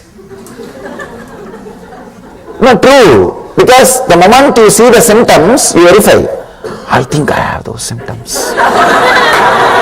Did I not? No, I had. You verify with those symptoms, and those symptoms are also written in a very technical way. You might have had irritation at least 3 times a week for last 6 months. Who is sitting and noting a diary? So if you had once or twice, you remember, yes. I remember I had outburst more than 3 times in last 6 months. So you come up with an idea. The moment you start believing you had one symptom, then you start connecting with all other symptoms. Yes, I had this symptom also. I had that symptom also. The third symptom, I may not have had it, I think I am yet to have. I am going to have that. And you have created a disorder. That's all. And that's all is happening. So please understand, I am not condescending. I am not arrogant. When I say there is no such thing as wound, there is no such thing as healing needed, nothing is required. Please understand, I am stating simple truth straight away. Simple truth straight away. There is no such thing as you carrying some suppressed desires and you need to release them, you need to go to the past life regression, all kinds of nonsenses. Now I am seeing all possible nonsenses created out of your past. You don't understand. It doesn't have any role over your inner space. It has no say over your inner space. But we are constantly made to believe, no, it has a very strong say. It has a very strong connection with your present. You are constantly taught the idea of you have carrying unconscious, all those things, completely nonsensical ideas. In those days, priests used to exploit the civilization through guilt, saying you have done sin, you have to confess, you have to do this, you have to do that. After some time, the psychiatrists have started exploiting the society by saying you have unconscious. It is just a game. Understand, it is just a game. At least with the priests, whatever money raised, go for public charitable activities. It is pure game. There is no such thing as unconscious, all these things. When you take one wrong stand, whatever you built is wrong. Whatever you built on that is wrong.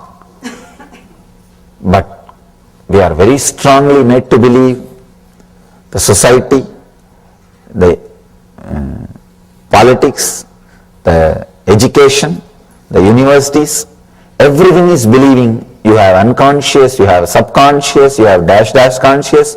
I don't know what all you have. Even you don't know, only they know what all you have.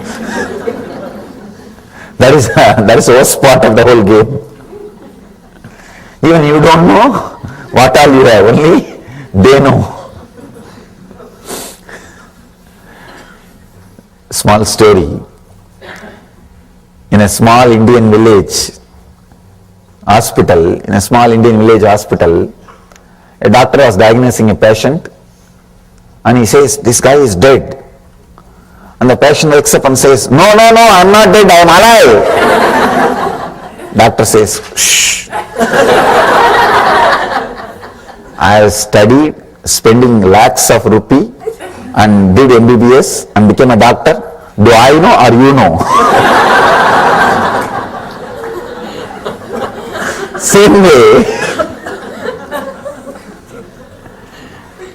they have studied, spending so much money. So they naturally claim, do I know about your mind or do you know about your mind? They might have studied, spending millions of dollars, but that does not mean they will know what you carry. They may know what they carry, or they might have read about many theories, assumptions. Please understand this one truth. Mind is not a thing, it is an action. You can stop the moment you want. Over. Anything else taught to you is a lie. Anything else, when I say anything else, I mean anything else. Any idea taught to you, no, you carry this much of engraved memories, that much of engraved memories, this karma, this sin, this past wound, that past wound. People ask me, Swamiji, how can I heal my past life wounds? I tell them, oh God, now I don't know how to help these people. If you talk at least this life wounds, I can somehow manage and tell you, no, it got healed, I have already healed you, and I can tell all these things. And these guys are now started talking about past life wounds. I have to go into past life regression, 10, 12 lives, and release those karmas, release those wounds. Oh God. Now the madness has gone to the extreme. Nothing can be done. Now what to do? If I talk in my own language, then the disconnection happens. I can't help them. Then I have to come down. That's what Patanjali is doing. First he says, your mind is an action, subtle action which you are doing. If you want, you can stop, just relax. Actually he wants to complete with this and get up and go. He says, Yoga Sutras are over, let's go. You also enjoy, let me also have a vacation. But these guys are not able to relate. The second 33 is sitting, looking like this. The third 33 is making fun. See, I told you guys, don't go there.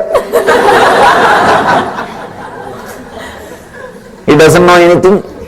The moment I saw his photograph looking so young, I know he doesn't know much. And you are going there and sitting in front of him, wasting your time. The third 33 is making fun. Second 33 is not making fun, but unable to connect. Sitting. Now Patanjali comes down and says, all right. Anyhow, at least let the connection not be disconnected. Let the connection not be disturbed. See, that is the ultimate thing a man can have. Feeling connected to a living master. Anything can be sacrificed for that. But for no reason, that should be sacrificed. Anything can be sacrificed to have that feeling connection with the master. But for no reason, that feeling connection should be sacrificed. I've seen, I always tell people, actually, I'm an uncompromising master. I don't compromise. Any decision I take or any stand I take, I don't compromise. There is only one spot where you can bend me. That is, when you send me a feel that if I stand on my own stand, the feeling connection may last. Then I slowly bend, all right, it's okay. I bend. Otherwise, nothing else can bend me. Nothing, people who live around me, they know. Nothing can bend me. For nothing, I bend or compromise or alter my decision. Only when I see that poor guy may lose the feeling connection, then I bend. If you want to bend the masters, this is the only thing you can bend. You can't use anything else. This is the only point where you can blackmail them. If you send a feel, if you are standing like that, I think I am going to lose the connection with you. I am not going to feel connected anymore. Then they come down, all right, what to do? So Patanjali is here bending, all right, what to do? Till that state is reached, he makes a statement. I can say,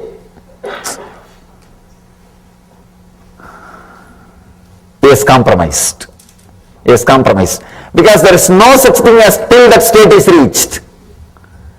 The word till that state is reached is a lie. It's a pure lie. There is no such thing. You are in that state now. Please understand, you are in that state now. Nothing else is required. The moment he says till that state is reached, he is talking to the second 33. He is talking to the second 33. Now the second 33 feels very comfortable. Yes, yes, yes. Yes, yes, yes. Yesterday I was telling you a story. One guy was going on a donkey with a goat. 3 thieves came. One said, I will steal the goat. Other said, I will steal the donkey. Third one said, I will steal the very clothes he is wearing. Patanjali is the third level thief. He will steal the very things which you think you have. He will go to the core and leave you in nirvana. Means the ultimate freedom. It's not an ordinary teacher. See, the thief who is stealing the goat is teaching you renunciation, just taking away your property. The thief who is taking your donkey is just taking away your prestige, power, position. He is taking away your ego, the ahankar, the outside ego. The thief who can steal your clothes, only he is taking away your mamakar, very root of your ego. Patanjali is that kind of a teacher. He is the third kind of thief who can take away your very clothes, who can take away anything, any ignorance you have. But now he is slowly compromising. He says, all right, when you are not ready to come to that level, let me talk to you from your level. He says, till that state is reached, I can say,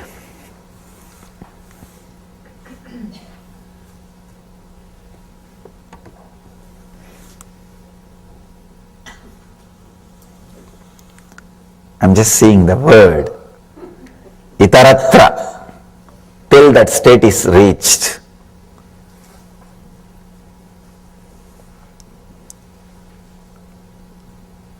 If he has not uttered this word till that state is reached, he would have been a pure master, but would have never known to the world. Because the second 33 and third 33, only they consist of the whole world. The first 33 will be in silence. They will have the click. For them to have click, even the first statement is not required. They are waiting. Just seeing the master is enough. Something will happen inside them. They know they are in yoga. They know yoga has happened. But he has to talk to people. So he is talking to the second 33 and third 33%. Till that state is reached, there is clutching and identification with thought patterns. He is agreeing to you. In the first 3 statements, he is straightaway telling the truth. In the 4th sutra, he says, all right, as you say. Till that state is reached, there is clutching to the thoughts, identifications and thought patterns.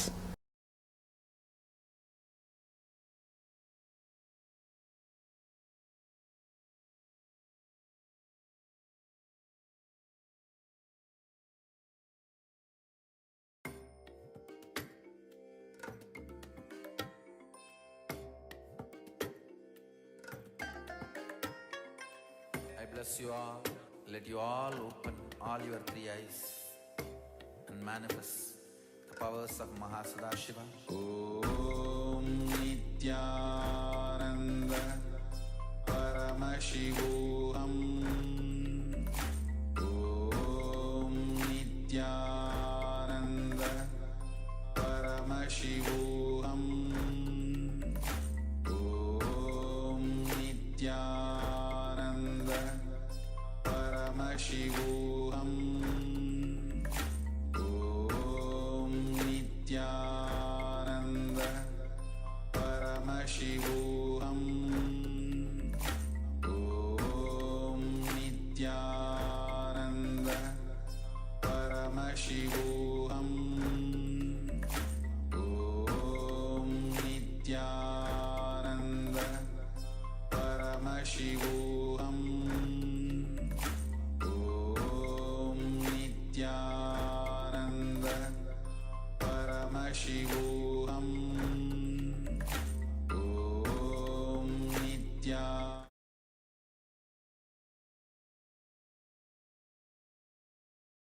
Yes, welcome back from that wonderful video by Swamiji on being established in our own nature. So a reminder, today's theme is your path to euphoria. And so far we've been looking at the mind is an action. It is not a thing, it is an action. So continuing further with this theme, we will be transitioning into a short meditation. So being established in your own nature. Just like walking is an action, talking is an action.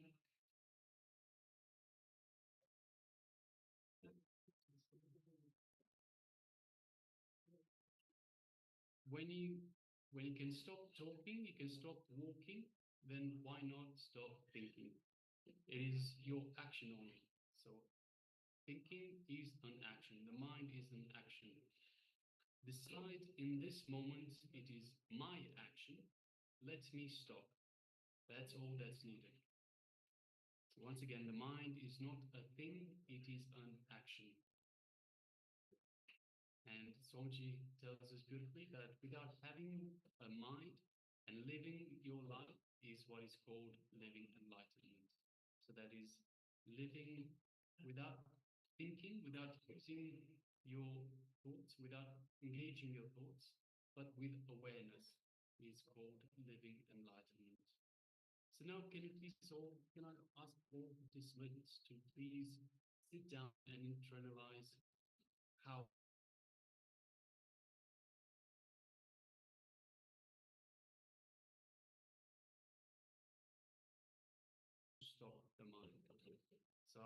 please, everyone, take part in this meditation technique.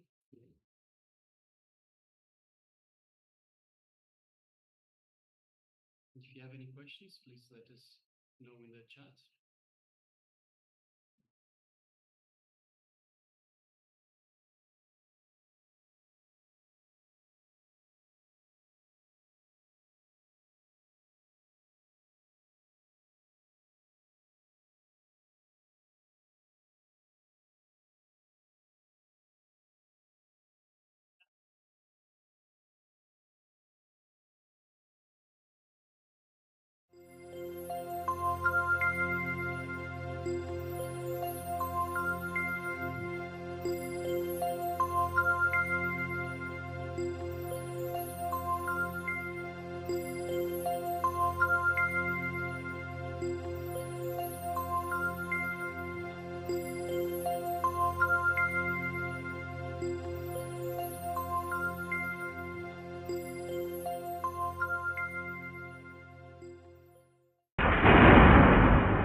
नमस्ते अस्तु भगवन् विश्वेश्वराय महादेवाय त्रयम्बकाय त्रिपुरान्तकाय त्रिकाग्निकालाय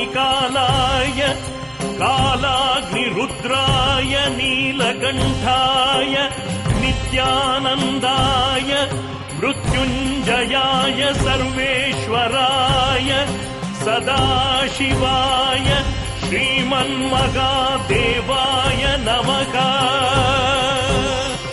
श्रीमन्महादेवाय नमः। श्रीमन्महादेवाय नमः।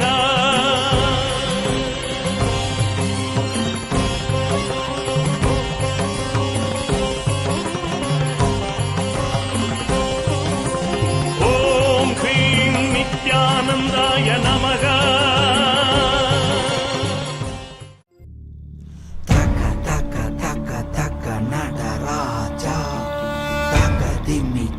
Junu Nadaraja Talang Takadimi Nadaraja Dom Dom Takadimi Nadaraja Taka Taka Taka Taka Nadaraja Takadimi Taka Junu Nadaraja Talang Takadimi Nadaraja Dom Dom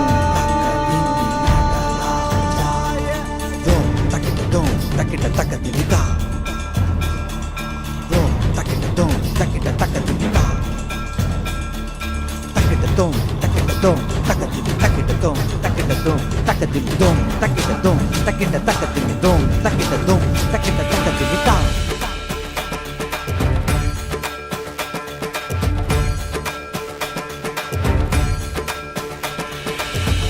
ஆடுகின்றான் அவன் கூத்தனாக திருப்பாதம் தூக்கி மறையோதுகின்றான் பிறை சூடி அந்தணரின் பாடலுக்கு தினம் ஆடுகின்றான் அவன் கூத்தனாக திருப்பாதம் தூக்கி மறையோதுகின்றான் பிறை சூடி அந்தணரின் பாடலுக்கு என்று இயலிசை நாடகமாய் முத்தமிழ் இயற்றிய நாயகனே தகதிமி தாளமொடு தில்லையில் ஆடிடும் தாண்டவனே இன்மைக்கும் ஈரேழு பிறவிக்கும் துயர் நீக்க பிறந்தோடி வருகின்ற யமயாலும் நடராஜா வயமாகி மயமாகி வலியாகி ஒலியாகி சித்தத்துள் முக்தி தர நித்யனாய் வந்தவா நமச்சிவாய வாழ்க வாழ்க நாதன் தாழ் வாழ்க வாழ்க இமை பொழுதும் என் நெஞ்சில் நீங்காதான் தாழ் வாழ்க நமசிவாய வாழ்க வாழ்க நாதன் தாழ் வாழ்க வாழ்க இமை பொழுதும் என் நெஞ்சில் நீங்காதான் தாழ் வாழ்க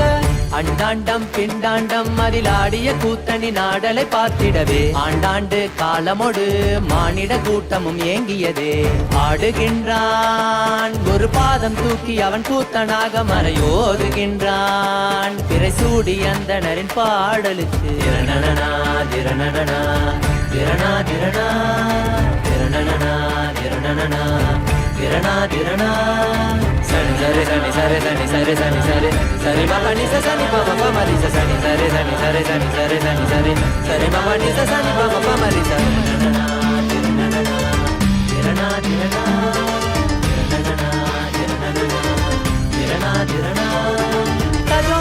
tajom takida takadimi tajom takida takadimi tajom takida takadimi tajom takida takadimi சிதம்பர திருசபையில் நயமுடன் ஆடிடும் நர்த்தனனே உமையாம்பிகை நாயகனே உன்னை பாடிட வந்தேனே நால்வர் புகழ் பாடும் ஆடிய பாதத்தை நான் தொழ வேண்டும் அடியார்க்கும் அடியோனே அண்ட சராசரனே உடுக்கை ஒளிதனிலே இருமொழியை தந்திட்ட தாண்டவனே முதல் மொழி தமிழ் மொழியாய் மறுபுறம் வடமொழி உயிர் மொழியாய் மதி மாறாமல் மனம் போகாமல் விதி சேராமல் உன்னை பற்றிடுவேன் 64 கலை கட்டிடவே அருள் புரிந்திடு எம் அம்பல தரசே அச்சை அல்ல நீ அச்சம் நீக்கவே அண்டம் வந்த என் அம்பலவாணனே நமச்சிவாய வாழ்க வாழ்க நாதன் தாழ் வாழ்க வாழ்க இமை பொழுதும் என் நெஞ்சில் நீங்காதான் தாழ் வாழ்க நமசிவாய வாழ்க வாழ்க நாதன் தாழ் வாழ்க வாழ்க இமை பொழுதும் என் நெஞ்சில் நீங்காதான் தாழ் வாழ்க ஆடுகின்றான் அவன் கூத்தனாக திருப்பாதம் தூக்கி மறையோதுகின்றான் பிறை சூடி அந்தணரின் பாடலுக்கு தினம் ஆடுகின்றான் ஒரு பாதம் தூக்கி அவன் கூத்தனாக மறையோதுகின்றான் பிறை சூடி அந்தணரின் பாடலுக்கு இயலிசை நாடகமாய் முத்தமிழ் இயற்றிய நாயகனே தகதிமி தாளமொடு தில்லையில் ஆடிடும் தாண்டவனே வயமாகி மயமாகி வலியாகி ஒலியாகி சித்தத்துள் முக்தி தர நித்யனாய் வந்தவா நமச்சிவாய வாழ்க வாழ்க நாதன் தாழ் வாழ்க வாழ்க இமை பொழுதும் என் நெஞ்சில் நீங்காதான் தாழ் வாழ்க நமசிவாய வாழ்க வாழ்க நாதன் தாழ் வாழ்க வாழ்க இமை பொழுதும் என் நெஞ்சில் நீங்காதான் தாழ் வாழ்க நமசிவாய வாழ்க வாழ்க இமை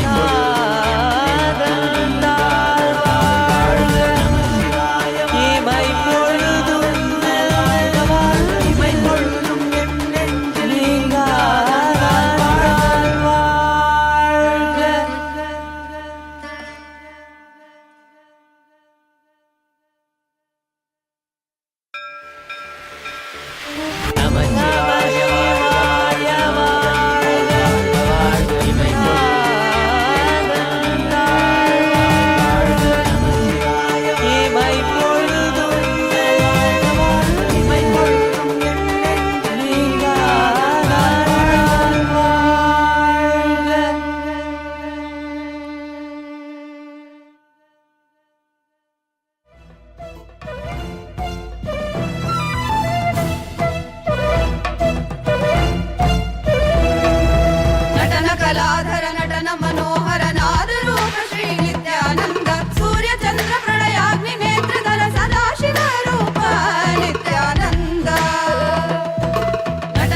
गङ्गाधर नटन मनोहर नादरूप श्री नित्यानन्द सूर्य चन्द्र प्रलयाग्नि नेत्रधर सदाशिव रूप Nityanand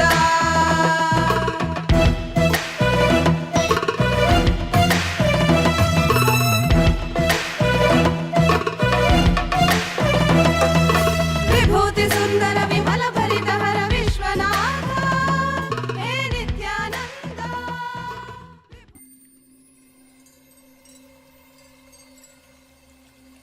I welcome you all with my love and respect. Let you all open all your three eyes. Om Nityananda Paramashivam.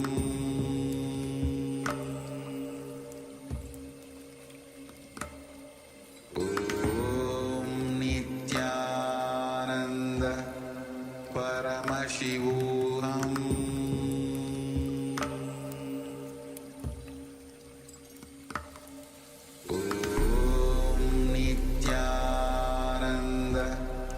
Paramashivam.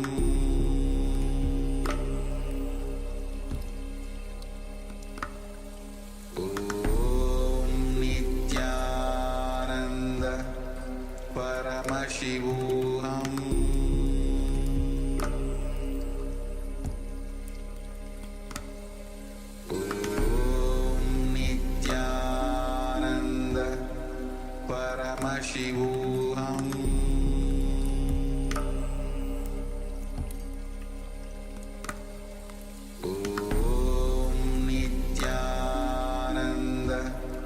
Paramashivam.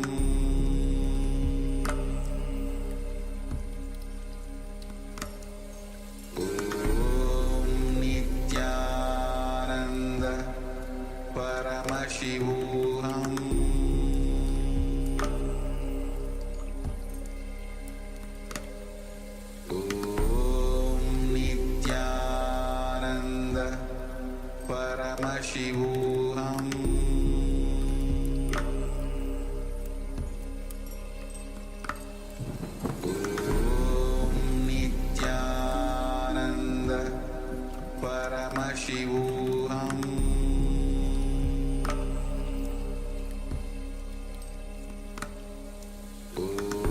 Om Nityananda Paramashivam.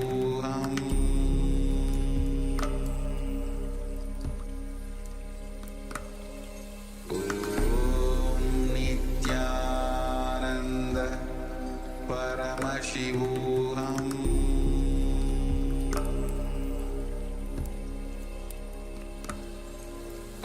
Om Nityananda Paramashivam. Om Nityananda Paramashivam.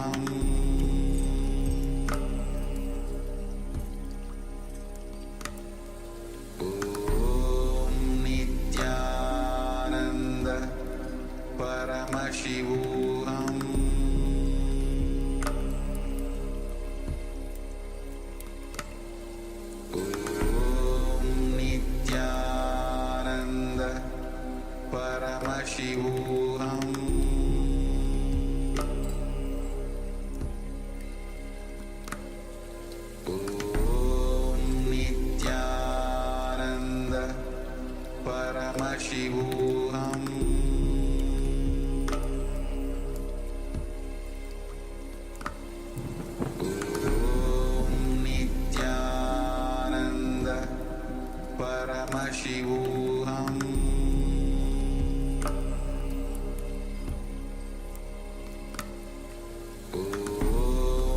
Nityananda Paramashivam. Paramashivam.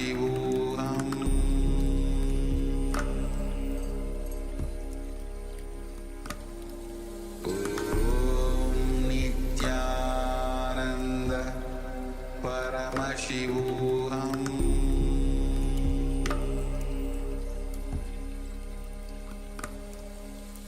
Om Nityananda Paramashivam. Paramashivam.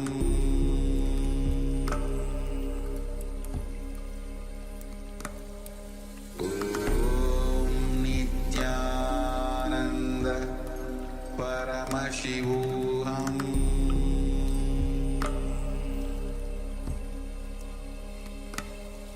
Om Nityananda Paramashivam.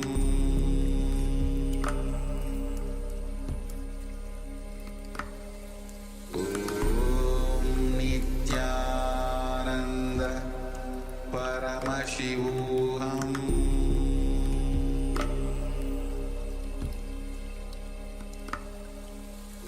Om Nityananda Paramashivam.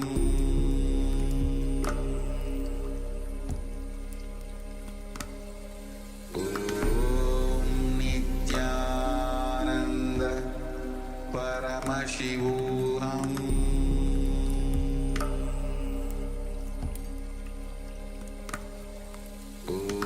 Om Nityananda Paramashivam.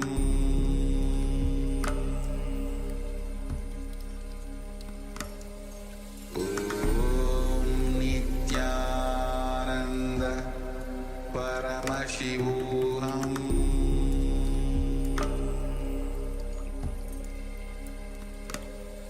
Om Nityananda Paramashivam.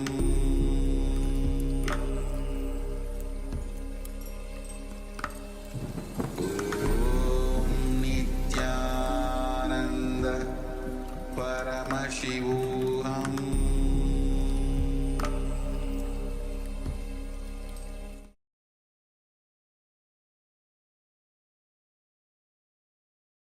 Yes, you can relax now.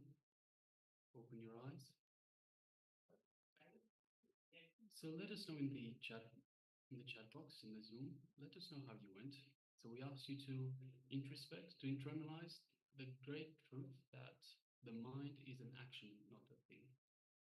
So Swamiji has told us from the Patanjali Sutras that the mind is just like walking, just like talking. It is an action. It is not a thing.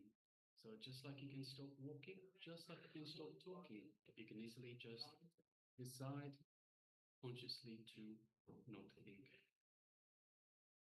So all we need to do is take responsibility for our action, for our thinking. So with this, we're moving on to a wonderful kriya that is rapid recovery from illness. It's just a reflex. Yes, it can be a reflex because we have been conditioned to think, to continuously have something running through our mind. We have conditioned in our ego to continuously have something to busy our mind with, to busy our brain with. So it can be just a reflex. So let us know what do you think, and meanwhile, please get ready to enter into the kriya. We request all the participants to please put on their cameras. So this kriya, you will get the full benefits if you're on camera. It is rapid recovery from illness, as guided directly by the Supreme Pontiff of Hinduism, Bhagavan Sri Nithyanaanda Parimashivam himself.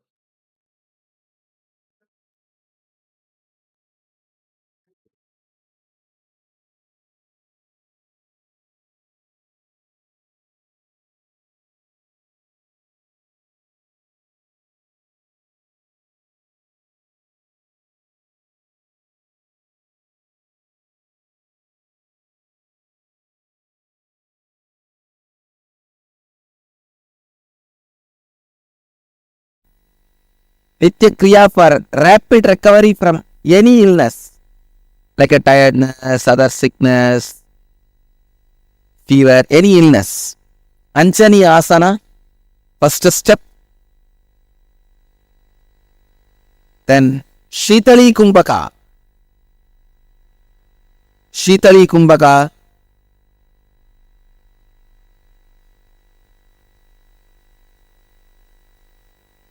Stretch your tongue.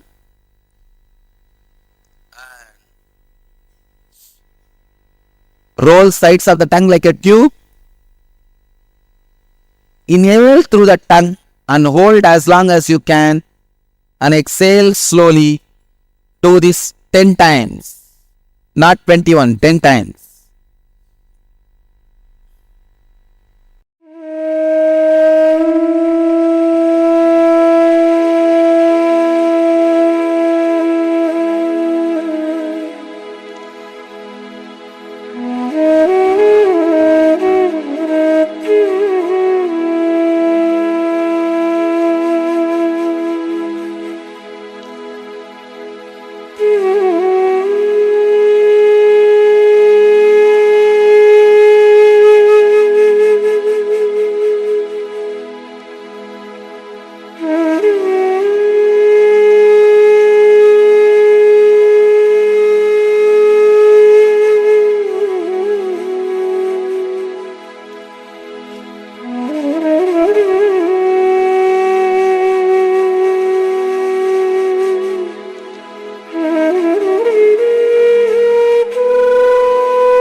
the Shitkari pranayama.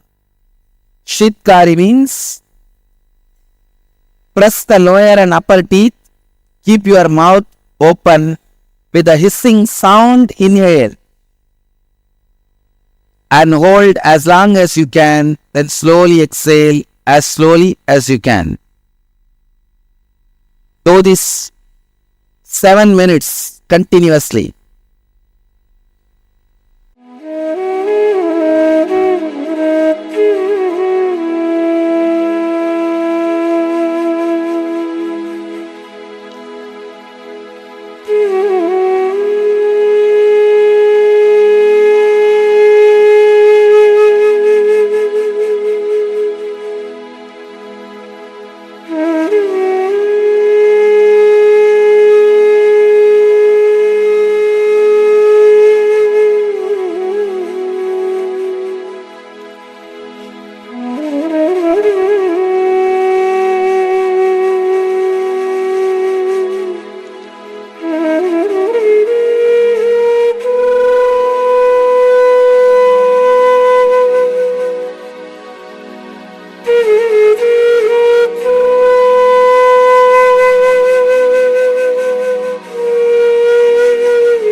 do this Sitali and Sitkari in Anjani Asana morning, noon and evening, you will recover from any illness quickly. Like fever, cough, cold, headache, regular illnesses. You will recover from it, body pain, from all that very quickly. Let you all achieve, experience, express, radiate and share the eternal bliss, Nityananda. Thank you.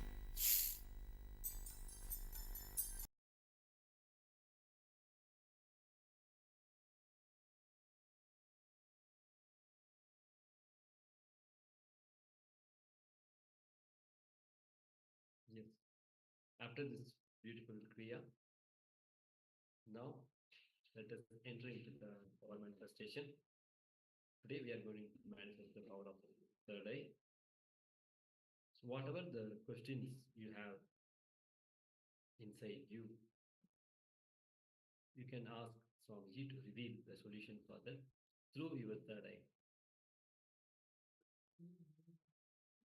That is the power you are going to manifest. Now let us get ready for the power manifestation. Please be seated with your head, neck and spine in the straight line. Visualize Supreme Pontiff of Hinduism in your third eye. Bring awareness in your third eye and keep chanting the Mahavakya. Whatever questions you have, just ask to Swamiji through your third eye and pen down the revelations, the solutions revealed from your third eye. Please keep chanting the Mahavakya.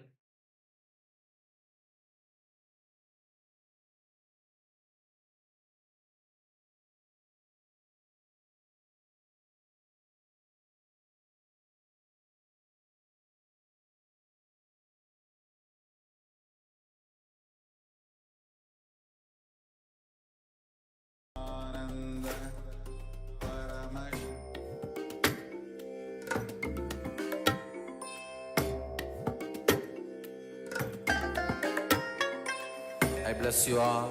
Let you all open all your three eyes and manifest the powers of Mahasadashiva. Om Nityananda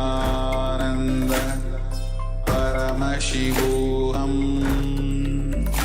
Om Nityananda Paramashivam. Om Nityananda Paramashivam. Om Nityananda Paramashivam. Om Nityananda Paramashivam. Om Nityananda Paramashivam. Om Nityananda Paramashivam. Om Nityananda Paramashivam. Om Nityananda Paramashivam. Om Nityananda Paramashivam. Om Nityananda Paramashivam.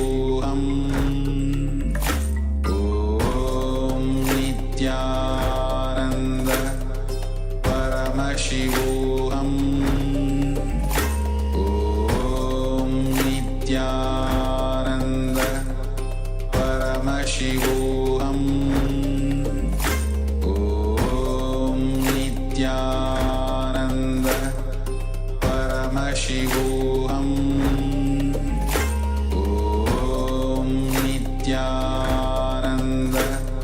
Paramashivam. Om Nityananda Paramashivam. Om Nityananda Paramashivam. Om Nityananda Paramashivam.